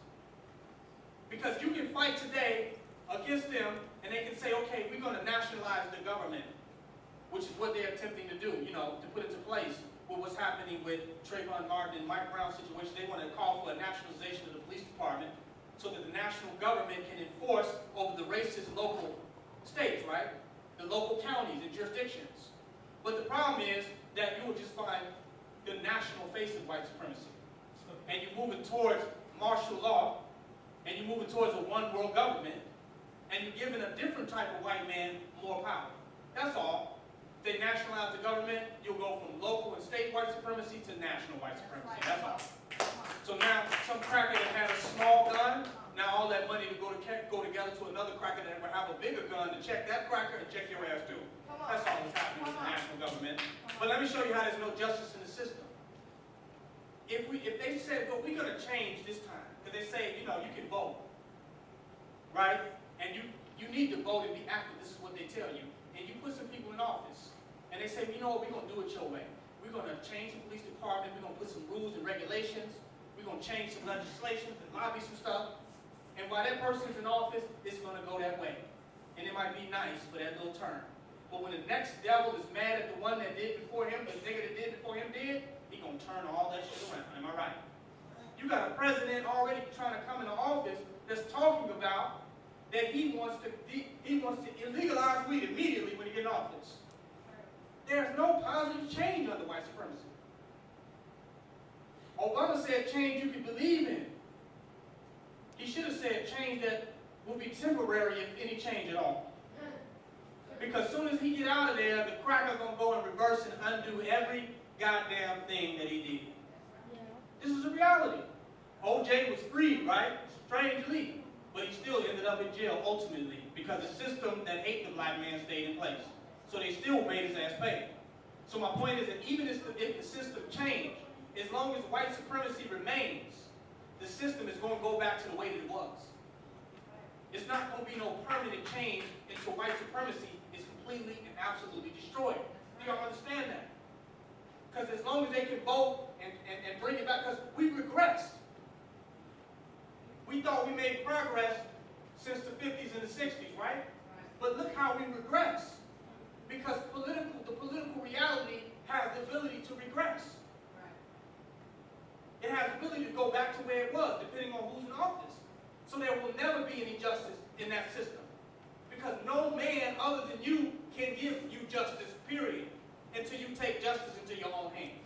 As long as it's dependent on somebody else, that somebody else can always change hands or change their damn mind. How many of you are happy about people continuously changing their minds about your justice and your well-being? Homeschooling. Illinois, no regulation. Georgia, minimum regulation, right? Other states, moderate regulation. Some more regulation. Detroit, zero regulation. They found some sister that ended up having her children in the refrigerator or some crazy ass shit. And this one case made them start to begin. Now, this one woman made them decide now that they want to start, that homeschooling need to be more regulated.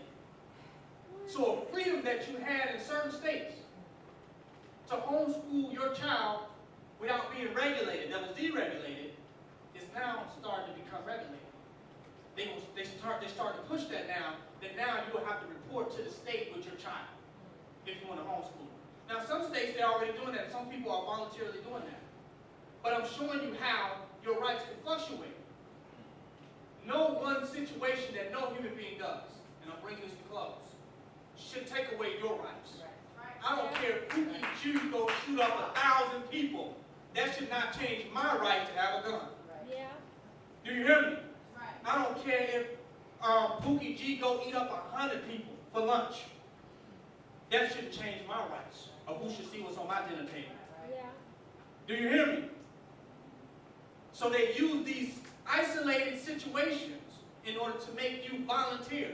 These black 9/11 situations that are conspiratorially orchestrated to make you willingly give up your rights under auspices of safety, you follow, and a safer world with government invasion and intervention on your affairs. And we accept that because we think we live in a safer world, but we actually give them more power over our well-being in our life by doing that. Justice from them, if any justice from them, is temporary. Until they come out of power, we will not have any unchangeable justice. You know how Mugabe can guarantee justice for the Zimbabweans? He's in power. He nationalized the land and he told those crackers they had to leave because he was in power. So he guarantees justice because he's in power. Do you hear me? And as long as the Zimbabweans believe in black and Zimbabwean leadership, no white man will ever be able to get in power to determine their destiny. Do you hear me? We're going to have to be like the Zimbabweans in Africa, America. We're going to have to start running the crackers about our neighborhoods. Do you hear me? We're going to have to nationalize our own community. Black people are already ruling themselves in the world. Why is it so obnoxious for black people in America to conceptualize ruling themselves? Do you hear me? Why is it impossible? Are we any less than our brethren and sistren in the diaspora? How come we can see them ruling idea of us ruling ourselves and not the white man. And that's what we need to be pushing for. Not a change in the system, not a change in the white man, but becoming in position to rule over ourselves. Some people say Black Lives Matter, but I say the life of a black cop that works for the white man splatters. If you support white supremacy, black lives splatter. That's the reality. You cannot continue to promote and push imperialism and think that you are going to be safe as a black person against those who are hungry for freedom and liberation. So I want to bring this to a close. What's on the table is black militancy, black supremacy, standing up for who we are, black love being the essence. Put all other stuff to the side. Get rid of the future in the past and be ready to make profound impact in the here and now. In the here and now. You can't do it in a future time. You can only do it right now and listen to this day. Tomorrow's not guaranteed for you. And the future of our children won't be in the rhetoric of the youth changing the world, but it'll be in the surety of what you're able to do right now. You hear me? That's a fact. If we don't do it right now, it will not be done. We have to do it. I want to close this. Before I close this, I just want to open up to see if anybody have any questions. I said a lot to make sure nothing was unclarified, or any questions or information that people have that I can answer quickly. I'll take questions if you answer your hand. Go ahead, Robert. Do you have anything online where like people that Go to my website, www.kingnobleBlackRulership.com. Go to that website. Right now, we set up our own Black Town, you know, and we invite people to come and be a militant part of the Black Town that we're actually creating and building. Not saying they won't run us up out of that town. They run us out of towns we had before. But no matter what, we need to be town building and not plantation building. Right. So the more of us that are willing to stand, the more we'll be able to build the town. But www.kingnobleBlackRulership.com. Any other questions before I close? Speak now, forever hold your peace. Black supremacy. I want to thank y'all for listening, for your patience. Because patience is revolutionary. Those who are impatient don't want it. When you're waiting on a child to be born, you got to be patient. You can't rush the delivery when something happens to the child. Revolution is going to take patience. Those who don't have patience don't want revolution. Because what you going to do without patience? Just say, oh hell, and just go back to white supremacy? So patience is the only option for a true revolution. That's a fact. You got to have patience. If not, you just go ahead and submit to white supremacy in this life. So I thank you all for the patience of listening and hearing out what we have to say and coming to these events to hear what we're speaking on. Go ahead, brother, last question. How often do you come to the city to speak? I was just invited to this event to speak. I normally don't do public speaking engagements. I do a lot of stuff that I do online. But I'm trying to make myself more public to get out to the people so that I can recruit and bring people into true black supremacy and black nationalism, because it's very important. But all my work is online. Everything I do is free. Free. Everything I do, you can go and see it. It's up there. Just type in King Noble on YouTube, and all my videos will come up. I've been loading videos since YouTube been up there. So they're up there. So you can go and check them out. I also want to take this time and collect donations for our Black Town. See if anybody in here will be willing to donate, because we are building our own Black Town, our own nation. It's independent. We don't deal with no welfare, public aid, no government funding, nothing. We depend on our people who want to support and donate for us to keep what we're doing going. That's how they were able to do this meeting, this event here. People donated to support it. So I want to ask if anyone today is able to donate. You can do so at this time. Brother Cairo can walk around and take the donations. Be careful with him, he's a thief. I'm joking. If anybody wants to make a donation, they can give it to him. We only sell for the white man.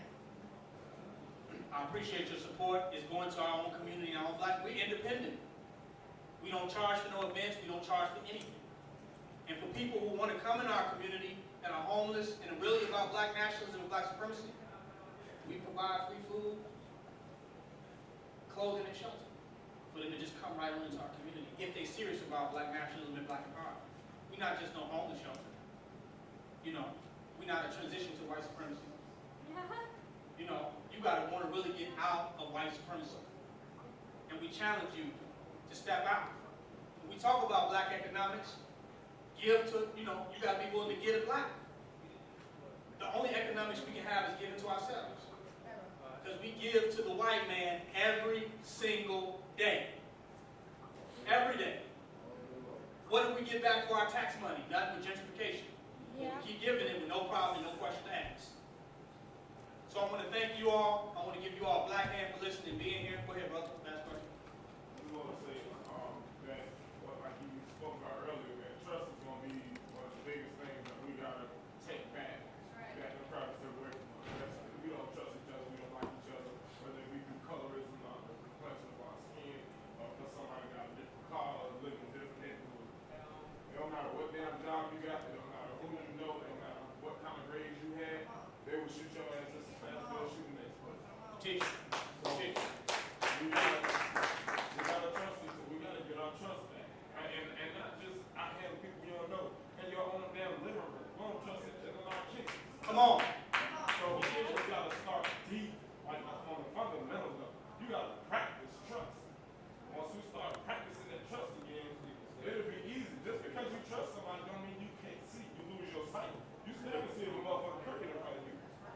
Have more confidence in ourselves as black people, as people, period. We got all the ability to do everything. He's dropped on the knowledge. I ain't got to touch on all that, but practice trust. Practice the stuff you want to see and you want to do, you want to implement, and it'll be easy when we get amongst each other because we'll already be bred right like we need to be. We'll be right. We'll be right. So get right at home. Any other questions or comments before I close?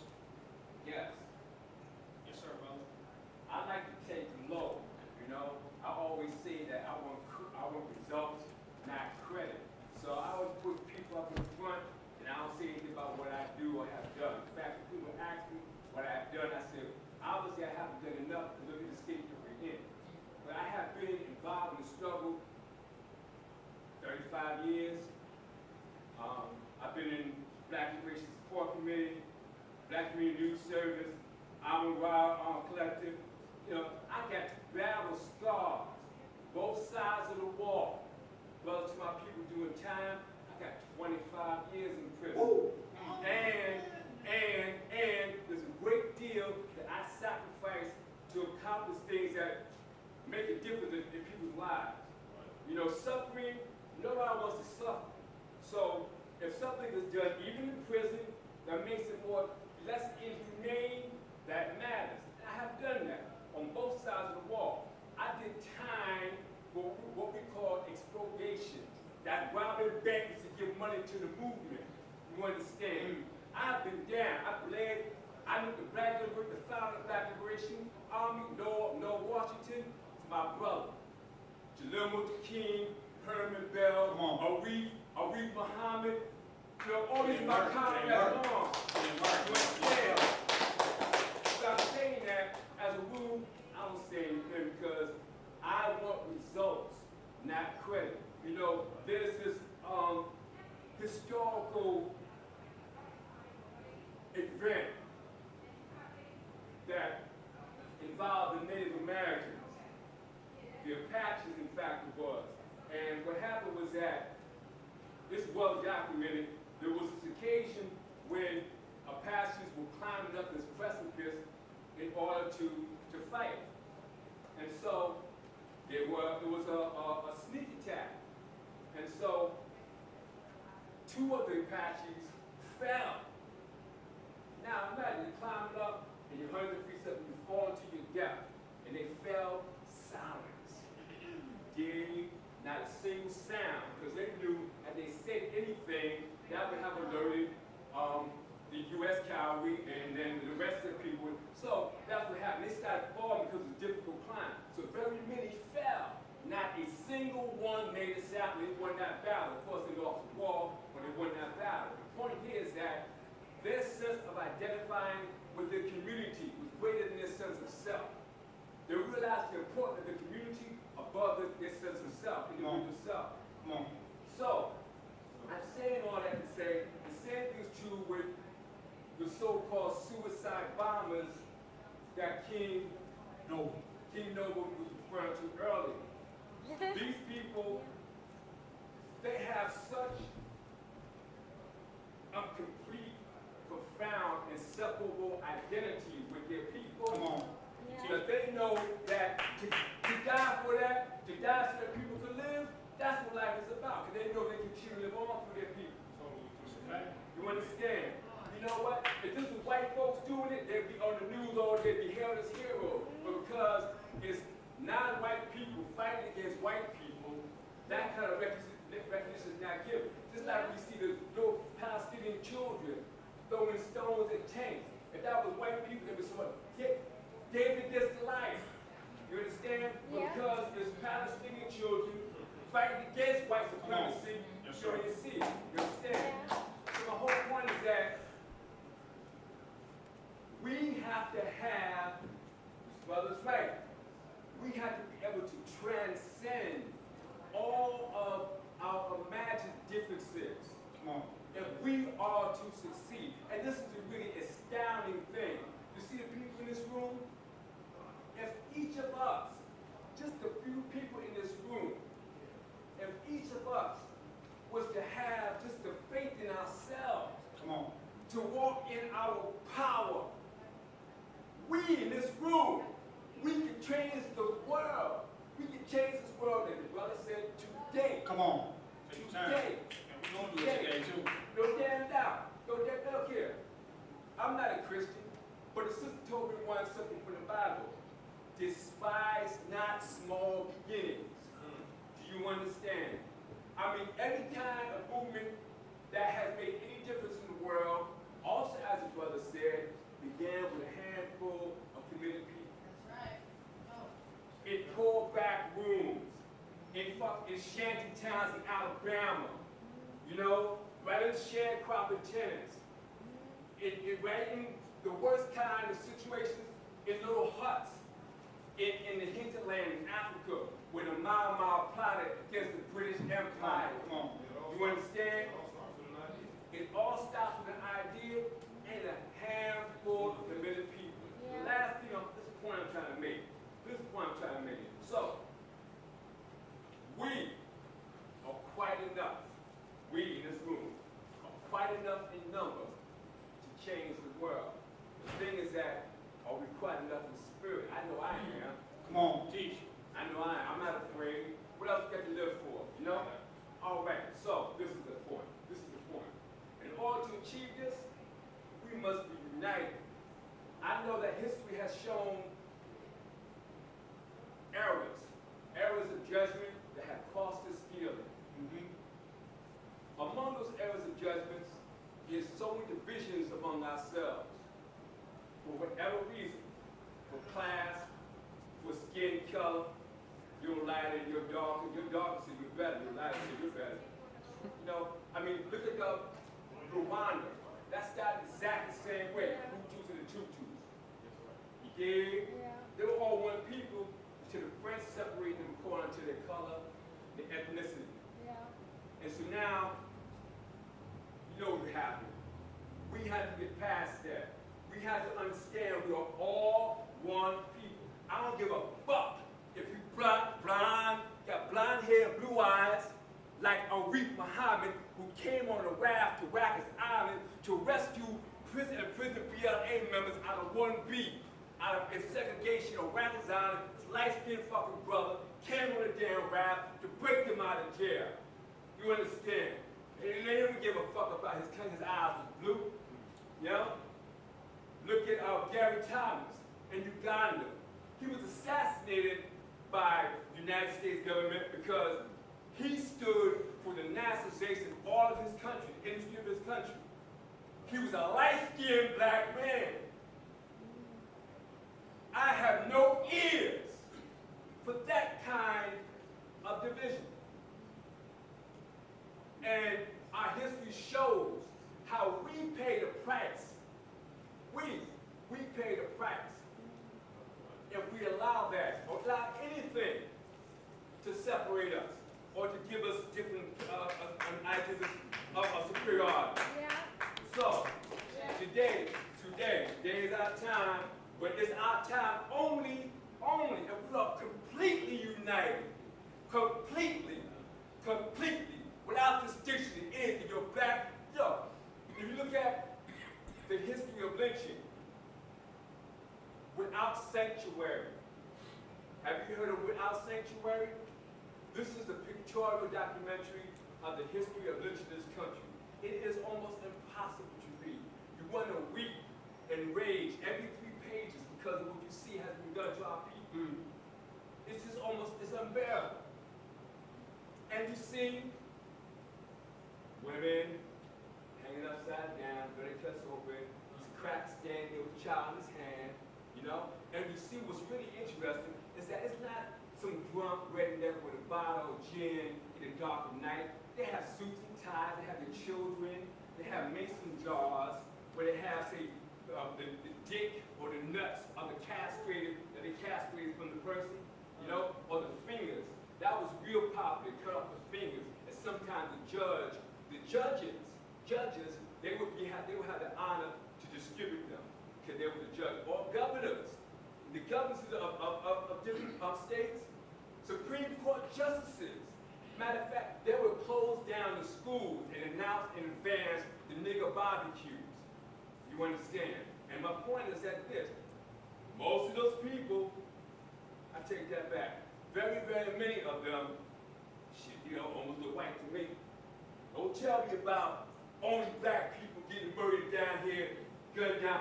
Bullshit. It started with black folks, so you gotta acknowledge black folks. We're all black folks. That's the point. We're all black folks. That's it. And we have to understand that. Huh? And we kill light skin. You hear what I'm saying, sister? Listen. So we have to dispense with that.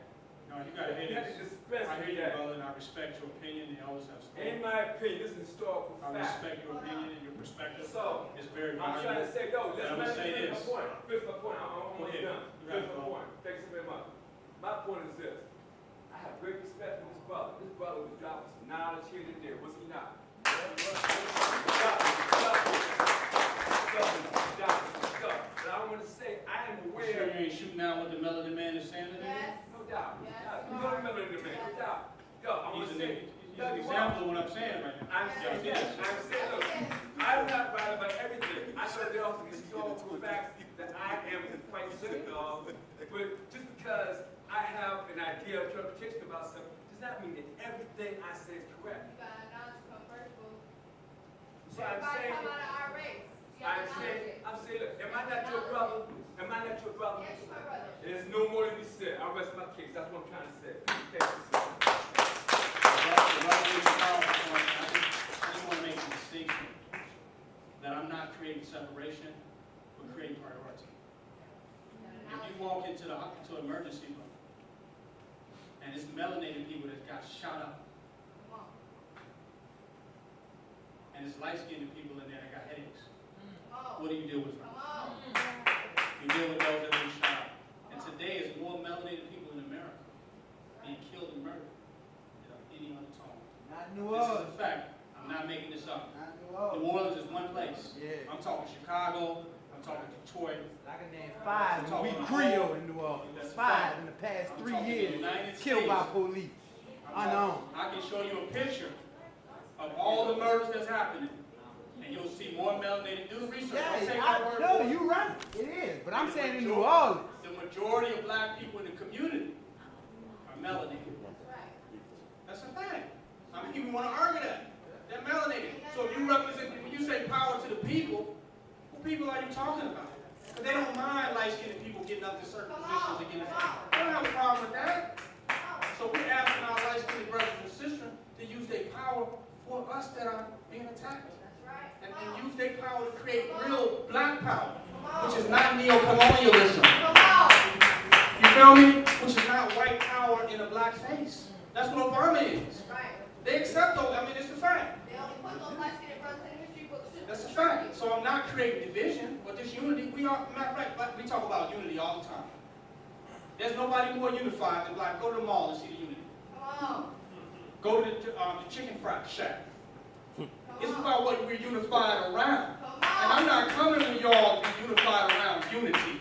I'm coming where you all to be unified around black rulership. Black liberation. I'm coming to be around you all to be unified about black revolution. And black revolution is when the hands of the power exchange from the hands of one group of people to another that does not have power. Come on. And if you are not talking about that, you're not talking about revolution. Come on. You're talking about some cultural stuff. Come on. You're talking about some, dashiki, I light incense. I'm deep, but you're not talking about revolution until you talk about the exchange of power and resources and position from one people's hand to another. And they put the light-skinned boy up there for Obama because they knew the power would not exchange from one hand to another. Come on. It can't. A revolution is not from white to light. Come on. A revolution is from white to black. That's right. Now, I'm not the darkest man in the world, so let's keep it real. I don't look like I'm from the Ivory Coast. Come on. So if I don't have a problem with it, then how could you have a problem with it? I'm not going to go to Uganda Come on. and say, I need to rule over all you Ugandans. Come on. Do you hear me? Come on. They darker than me, right? What the hell I look like as an African American going to Uganda where they getting towed down by Western imperialism, talking about I'm the leader of blah, blah, Ugandans. If I know they do that, I know they have accepted neo-colonialism. Because I cannot deny being raised in America. Just like they tried to set up the country in Liberia, Monrovia, but the Liberians rejected them and went to war with them because they brought American imperialism ideas to Liberia.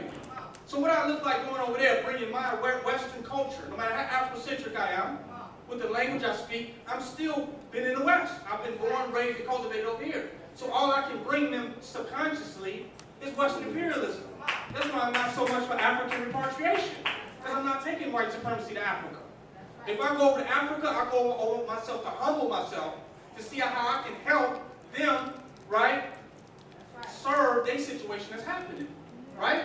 I got to serve those that are under attack. I don't go there to represent the rulership or leadership of people in Africa. Do you hear me? That's the same thing in America. If the melanated people are the ones getting shit, go to the projects, go to the ghetto. What are they? You see a lot of light-skinned people? Are the majority of them light-skinned? Creole. Come New on. Orleans, yeah. So why the majority of our leaders light-skinned? Maybe New Orleans, and I give you that. But that's one place. That's where I'm from, you heard me? What about the Africans that never got overthrown by colonialism that are lighter than me in Ethiopia? I lived in Ethiopia for almost 5 years. White folks been there, bro. That was the first place they went. They went to Europe. Right. They went to Europe. No, you don't understand what I'm saying. That's the first place they went, boo. They went to Europe. I mean, they went to Egypt. The Europeans went to Egypt. Let me tell you this. You talking about Ethiopia? Hold on, sister. They talking about Ethiopia. Haile Selassie was put up in power in Ethiopia. He was neo-colonialist because the Italians helped put him in power. He was not even of the descendants of Nineveh. Let me finish. I'm going to give you the floor. The real person that was supposed to come into power in Ethiopia was Liz Yasu. He was the grandson of Menelik. Very melanated. I know about Menelik and all. He was supposed to come into power, but he was going to bring Islam. And he was a polygamist. And the Italian said, you look Semitic. Semitic, semi-white, goddamn it, semi-black. Haile Selassie was the first damn Obama in Ethiopia. So they put him up in power because he was light-skinned and fair-skinned, and he represented the Christian clergy. That's why they put him in power.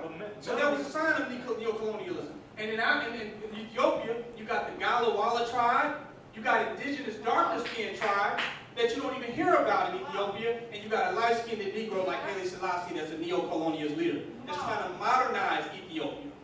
This is a fact. I'm just telling you the truth. I get that light-skinned people don't want to be under white imperialism either. But if that's true, then they have to stop, give up the privilege of it. They won't get black power until they accept black power. That's a fact. And the white man gives them a special privilege. There's poor white trash in America. So let me tell you this. You're talking about, yeah, there are places with light-skinned people that are under oppression. Of course, just like there's poor white trash and white people in America, right? But the white man's still ruling and got more privileges than the majority of black people. So that, I mean, it's not, you're not telling me nothing. Poor white people are there and are doing pretty bad. But the majority of white people are what? Are benefiting off 400 years of slavery. And their children Their mixed children are benefiting to some degree off 400 years of slavery. And they're parading their mixture to get higher, more relevant positions in all manners of our society. One of them being the conscious goddamn community. Huh? You hear about Elijah Muhammad life, you hear about Malcolm X life. You talk like Khalid Muhammad, you don't, how many people hear about him? Khalid Muhammad was even more fiery than Malcolm X was. Because Malcolm X watered down.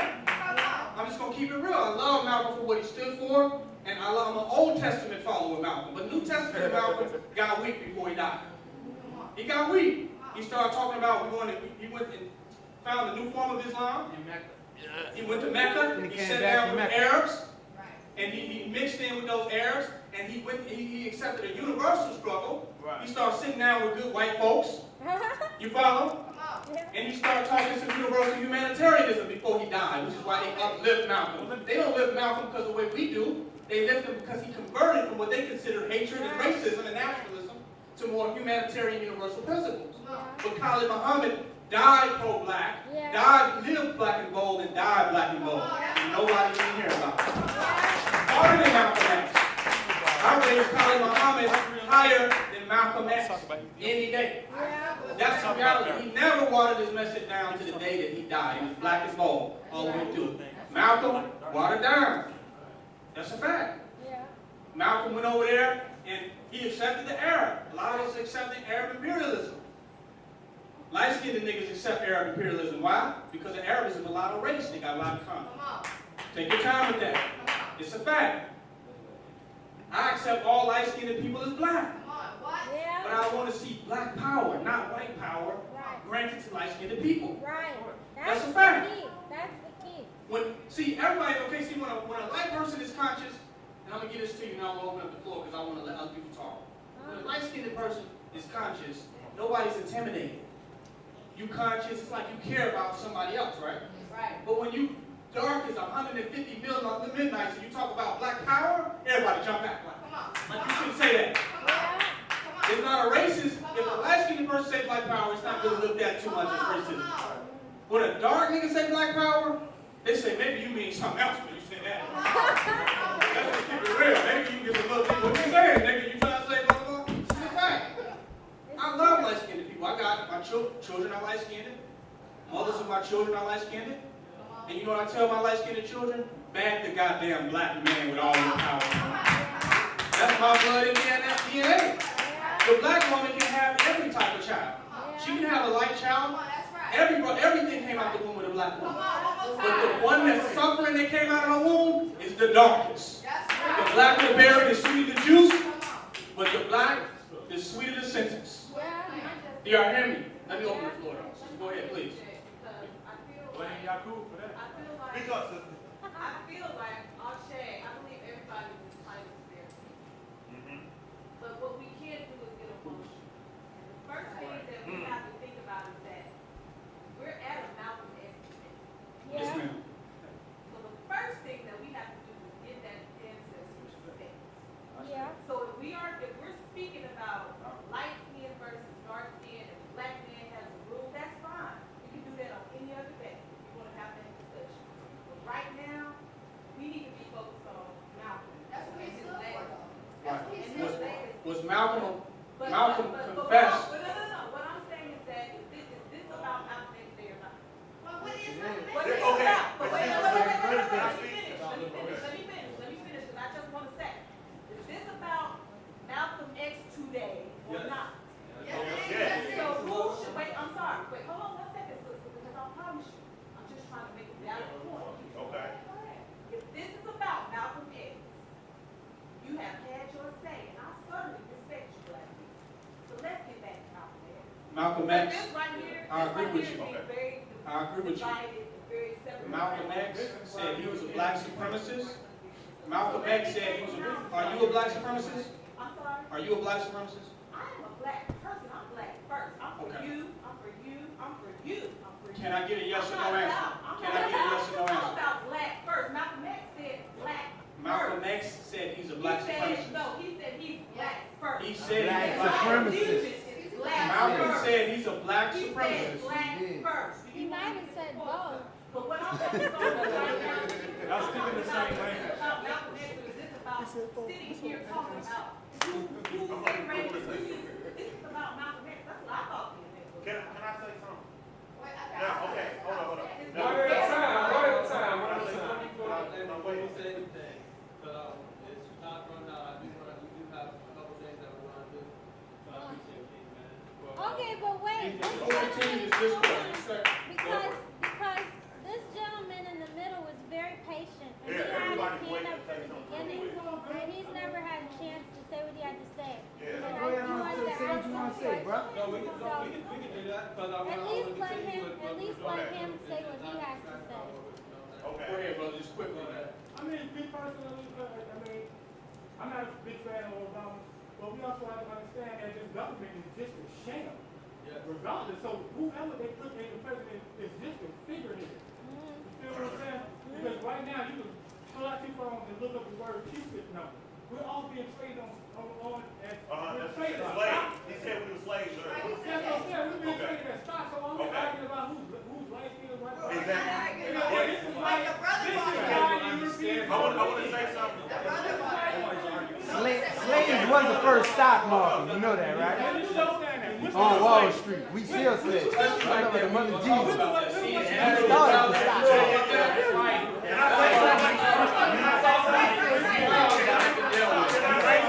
You can't talk about black people want to hear about what Who else wants to say that? We got this sister right here. Who else? I said this. Y'all want to say, can I say I right said now? this sister right here. Okay, I'm gonna make it concise for y'all real quick. Addressing that light skin, dark skin stuff.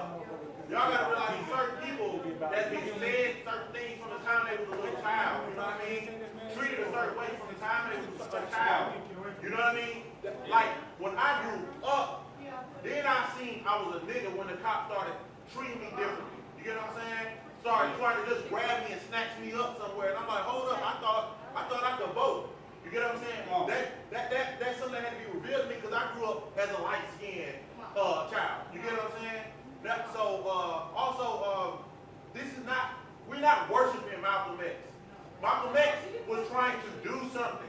We are the fulfillment of what he's trying to do. Now that's the Now we do honor and respect all the elders. Now sister, we honor and respect all the elders. But what is respect? But to listen to and learn from and do better. We take it in spirit and we want to bring it right into 2015 and to beyond. And we want to work with you because we like your energy. You know that, right? So we want you involved. We black people, black And my thing is that I'm black first. I might disagree with him, but I'm still for him. I'm still for her. I'm still for you. Do you see what I'm saying? I might disagree with him, but that doesn't mean that I'm going to go against him as a black man. But It's all a debate. That's all it is. We debating, baby. Yeah, Go I'm ahead. just saying that I don't feel like this is in the spirit of I want to talk to you. I just don't feel like this is in the spirit of Malcolm because I'm not saying worship Malcolm, but what I'm saying is that if you're gonna have a day in his honor, let's make sure that it doesn't evolve into something that is not focused on Malcolm. Hey, It's not about worship. you missed a lot of what was going on.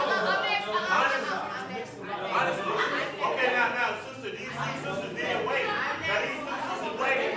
I said, if you would let this sister right here speak, can y'all let this sister right here speak? She been waiting patiently. She been waiting patiently. You got it. Oh, my part, I think I caused enough trouble, so I'm gonna end it. I love all of you all. Think black Now you people. too, brother. Okay, now this sister right here. Speak up. After you clap, one clap, keep going. Say, Brother King, I do want to tell you something. You know why we don't have a melanated leader? I'm sorry. I'm sorry. I just wanted to speak on two things. As a light-skinned, I'm half black, half Puerto Rican, so I did grow up with light-skinned privilege. I understand what light-skinned privilege is. My mother's Puerto Rican and she looks white, and she doesn't understand. She doesn't know why I fight. She doesn't know why I step on this flag, and I'm proud too. Come on. And I have to fight that all the time. Like, I'm like, Mama, you get to live like a white person. You don't understand. And even there's still something that I'm still trying to understand because I get to live my life like a light-skinned woman. But I have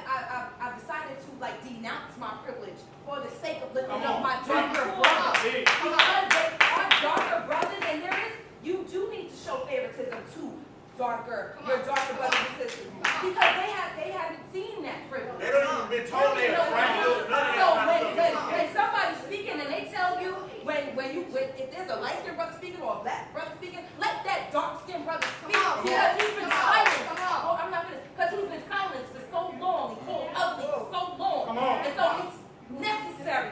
This little white boy, this little 13-year-old inboxed me on Instagram and he was like, oh, you're racist. Why are you saying black power, black power?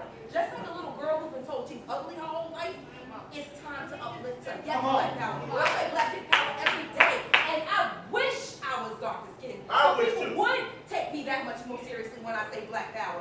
Another thing I wanted to touch on is you're talking about Malcolm X, supposed to talk about Malcolm X thing.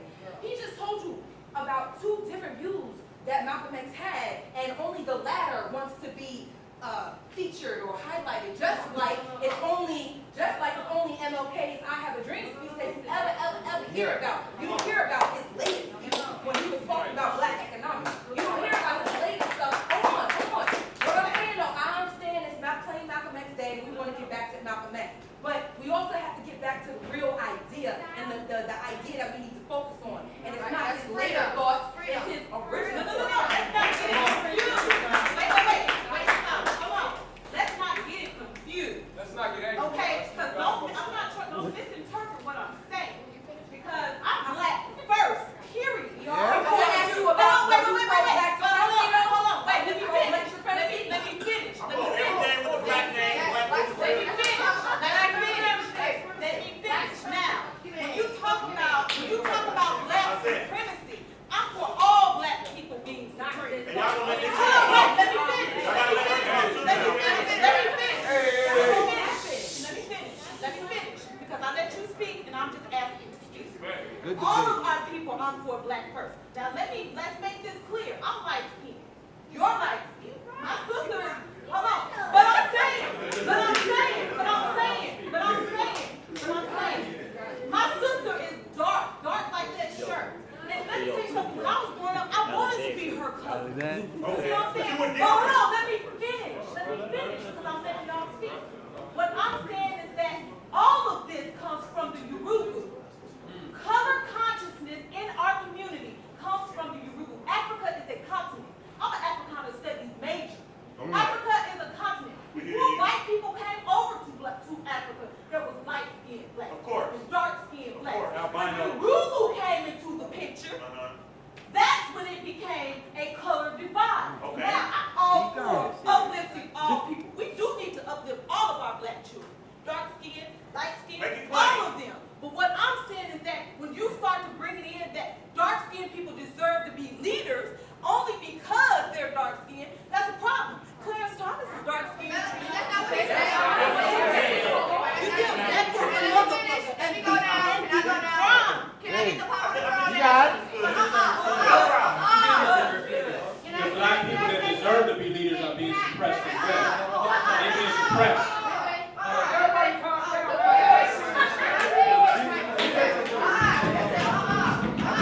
Rudy. Good. You I heard? gotta talk. I just want to say something. And I don't know, but I just need to say something. This is one of our biggest problems. Thank you. And I just want everybody to understand this is not the purpose of what we were here to do today. You understand what I'm saying? Just hear me out for just 1 second. Whoever wants to take the microphone afterwards, you may do so. That's up to you. But all I'm saying to you is we cannot move forward if we have different ideas or different negativities that come into place to take up what we're supposed to be doing. Now, what I'm going to say to you, what I'm going to say to everybody is, everybody has the right to feel and believe however you want to feel and believe. That's not going to get us to our own community. Working together, believing that we are all equal. I cannot change how anybody feels. This right here does not define me. Me being light skin, brown skin, dark skin does not define me. Me getting out in the streets and helping my people eat, have a place to live. You understand what I'm saying? Us working together is building a community. because we're dark skinned or light skinned. That's irrelevant to me. We're all black. I don't care if we have melon, no melon, if we dark skinned, we light skinned, we in between, if my hair look like it's perm, or if my nails look like I got acrylic on them, I don't care. Okay? I'm black. I love who I am. And as long as I can get out in the streets and do my part, that's all that matters. As long as I'm bringing us closer to our own community, that's what matters. As long as we're able to teach our own kids, as long as we're able to police our own communities, people, please, we don't need this right now. We got enough other things that are coming at us, attacking us. We cannot attack one another. We're going to feel how we want to feel. Everybody has their own belief. Keep your own belief is all I can say to you, but we need to come together and work together. Because remember what I said before, and just in case you missed the message, whether you're working with us or not, we're going to move forward towards our community without you or with you. Please believe. I love you all, and y'all may continue. Okay, now listen. We're doing one more thing. Unless you say something, and then we're going to I know everybody's hungry, right? So we are going to get something to eat. There's great president downstairs. We're going to have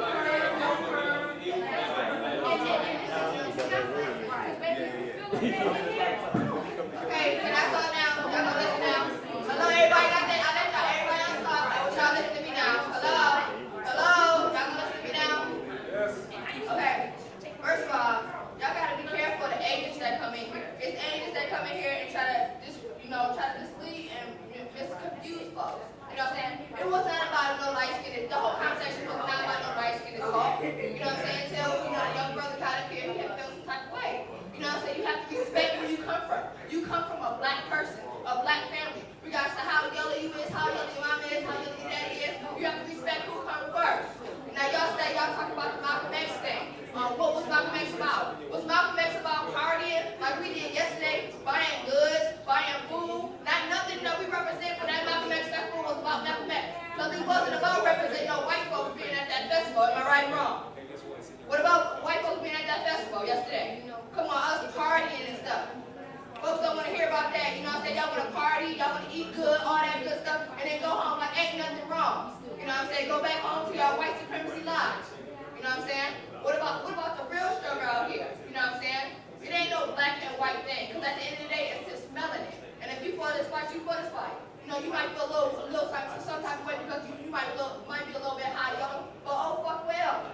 Our ancestors wasn't all high yellow. Maybe a couple of them, but the majority was dark skinned. And that's who we need. It don't matter. It ain't no difference. You know what I'm saying? You want accepted, you not. You know what I'm saying? Okay, we have slave folks in us. We ain't as dark as we was back in the ancient times, and we need to accept that. But that's what it is. You know what I'm saying? Back in the day, it was light skin verticals, that's what the white folks was pushing. And some folks can't acknowledge that. They can't acknowledge being dark. That's how we used to look. With beautiful curly hair. Fuck a perm, fuck some weed. That's all we give a fuck about now.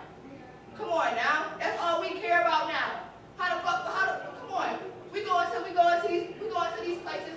We got fake eyelashes, fake nails, fake hair. Come on, we have a nigga pushing in a goddamn pool. We look like a goddamn monster coming out. Come on now.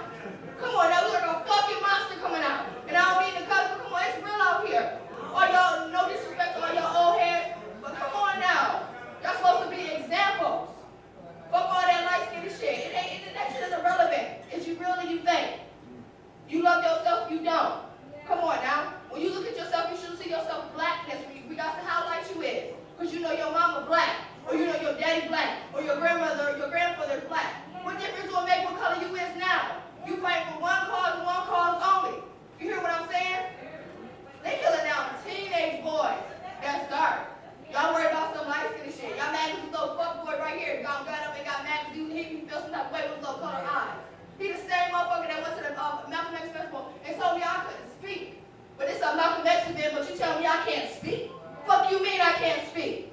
Or y'all gonna party, y'all gonna do a whole bunch of woo shaking ass, y'all got your booty, but I can't speak about a black supremacy situation? Give me 5 minutes, I can't do that. That's the same brother. The same brother that came to the Malcolm X event that told me I could not speak. And came here and tried to infiltrate some bullshit with y'all. You see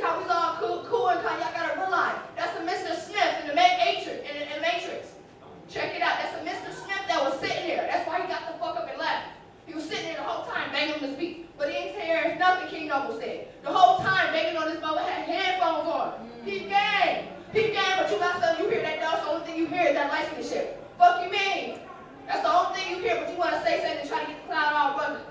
That whole conversation about what's about light skin, it was about the white man. You hear what I'm saying? It's about the white man. What's about no light skin and shit? Fuck you mean? Come on now, we gotta turn off these TVs. Come on, cut off these motherfucking TVs that got us thinking like that. That's why we thinking like that. I'm 26 years old. I shouldn't be coming up on this motherfucking stage and saying this shit. I shouldn't be on the stage telling folks to take the weave out their motherfucking hair, the nails out their. Yeah, it's cute, but come on. If can't no man accept you for you, what the fuck is you doing all that shit for? If you can't look in the mirror and accept your own self for you, what's the point? Grow your own hair out. You don't have to have no weave down your back because that's what you see on the TV. You're only doing that shit because it's what you see on the TV. You cut that shit off and it's over. It's about you, yourself. Come on now. You know we've been doing this shit for 15 years and folks just now starting to hear him.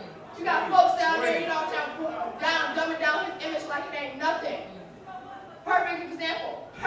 Young lady right here. She don't even want to hear me. I heard her out the whole fucking time. Where's she at? Where's she at?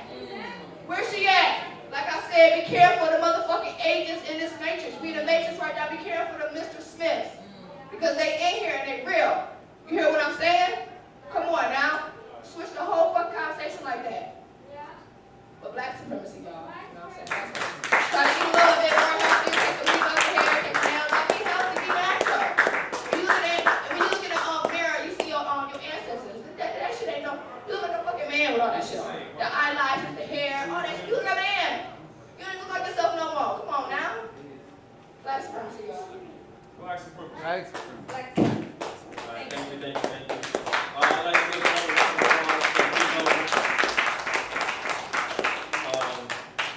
but at the same time, let's not be distracted by our differences, and let's embrace our commonalities by any means necessary. So let me say that one more time. When I called it crowd, we were doing this earlier. A lot of more people that came in, so you guys may not know the ritual. When I point out the crowd, we say by any means necessary. We will not be distracted by our differences. We will embrace our commonalities. By any means necessary. That's all I'm saying. I appreciate the brother King Noble for doing that. It brought up a much needed conversation because we need that conversation. We need this. We need this healing. I talked to my fellow organizers and I said, you know, let's get out of thinking of ourselves as organizers and start thinking of ourselves as doctors, because this is healing. You know what I'm saying? This is healing the community needs. And we are implementing it. Everybody in here is getting healed by these words, by these conversations, by this dialogue. So I appreciate y'all. Let's give a round of applause for y'all.